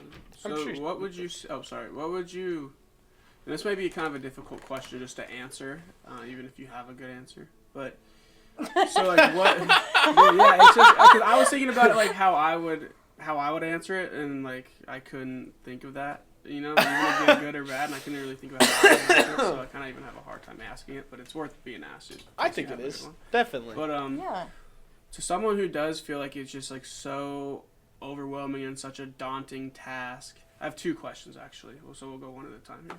Question one. So for someone who is feeling like so overwhelmed at like all the things they're gonna have to change to like get into recovery or exist in recovery that's not there yet, what advice or what would you say to somebody who like came and asked you like, hey Kayla, like this is the most impossible thing in the world, like what am I supposed to do? So cliche, and everybody says it, but seriously, one day at a time, and find a higher power, because that higher power is going to lead you to greatness. You know, once I started praying and relying on God, things started panning out and working out, and a sense of relief came over me. Like, the obsession to use and drink has been lifted. That was huge for me. That was the one thing that kept me going back out, was I couldn't stop thinking about heroin and alcohol. And that was what kept me going back out to the dope man in the bar, you know? And now, since that's lifted, things are just so much more smooth sailing. So I would say, for that question, yeah, just one day at a time and finding a higher power and working the program. Whatever program it is that works for you, you know, find the one that works for you and work those steps. Right. Definitely. My second question is, we talked about, you know, escaping, because I think you're pretty spot on with that through our experience too, talking to a lot of people. It's just like that's kind of what leads them there, you know, is you have something that you feel like you want to escape. So even for especially like, not that any young kids are going to be listening to this, but like relatively young. I mean, like we're still pretty young, obviously too. But yeah, you know, people in like their 20s and like maybe their late teens that may end up listening to this, like even if they're not to a point of addiction yet, or like, but you kind of have that inkling, you know, even like at a young age that like you feel like this is something like you might want to escape, or somebody who is uncomfortable like in their own skin, like what would your advice be to them to kind of find something other, like what would your advice be to them at all, really? You know what I mean? Therapy is huge. You know, I think we've talked about that. Like, I have gone to multiple therapists, but finding a therapist that I was comfortable with to talk about what was going on with me and telling them, like, how I felt, and also a doctor. Being able to be diagnosed if I did have mental health disorders, which I did. And that was another thing that kept me going out, you know, so... Yeah, if you're not comfortable in your skin, I think finding a therapist and a doctor that'll work with you is super huge on that. Yeah, for sure. That's all good advice. All right. Well, thank you so much, Kayla, for hanging out with us these last couple of weeks and sharing your story with us. I mean, it was a wild one. Was Dale pretty spot on that? I mean, yeah, our talks with Dale were like, because we didn't really go into much detail. We did hear the trophy fish thing, so I thought that was pretty yeah, I was about to say, I think that we heard that he was part. thinking about that, but and just like about, I mean, obviously we didn't get into details about like why you came back or like I mean, from his perspective, you know, like our conversation with him was like, you know, we just kept like every time she leaves, we're like, man, I just hope she comes back. Yeah, Same thing, you know, like I hope she comes back. I hope she comes back. And then like he said one day, like, and he honestly said that he didn't really even know why, but just like this one time it just stuck, and that's all it took, you know. And I think that's important too, like for people to know that might be going through anything that they're struggling with. You know what I mean? Just like whether it's going to your therapist or going to the doctor or going to detox or care transitions, like if you have to, if you're in that spot, just keep coming back. And like, yes, like just keep coming back, you know, like somehow, some way, like takes as many times as it takes. Yeah, and there's no shame in coming back, and nobody there is gonna make you feel shamed about coming back or make you feel guilty about coming back. They're just gonna be really, really excited that you're back. Yeah, and I think that's important. That's huge. And even that conversation kind of started with me asking Dale. I said, you know, I had a really great childhood. Like, I didn't really have anything super traumatic happen to me, but I still struggled with marijuana. But to me, it's still something that was a problem. Kind of took over my life. Yeah. Yeah, I mean, it could be anything. Even you talking about, living in squalor. I was like, that kind of hits a little too close to home on some times where I just kind of let things go. I'm like, I'll take care of it tomorrow. Yeah. And then, take care of it tomorrow. And that kind of thing. But anyways, I was asking Dale, I was like, is that a common thing? Because a lot of our stories that we hear, there's usually some traumatic past that kind of precedes it. And then you kind of brought up your story about how you seem to have an all right childhood, but things still went awry. And I think it's good to understand that you don't need to feel guilty. And maybe I'm projecting there, because I almost did. I almost feel guilty that, like, I had such a good life growing up, and yet I still feel like what am I running from, you know? But it's really an individual process. It's all relative. Yeah. It really is. And you don't think, I didn't have it bad enough, so I don't need help, you know? Because that's for people who had a rough life. You know, I don't deserve that in a kind of sense of, like, what do I really struggle with? But it is individual. And if you do have those feelings that you are struggling, you should look for help. Like, it's not limited to people who had rough lives. Like, everyone struggles in their own way. Exactly. So if you're listening out there and you're anything like me and you're like, I don't need that. That's for people who had a really terrible, crazy life. No, you know, it's for everybody. Exactly. Yeah. Helps for everybody. Thank you very much for listening. This was You and I for the Kenai.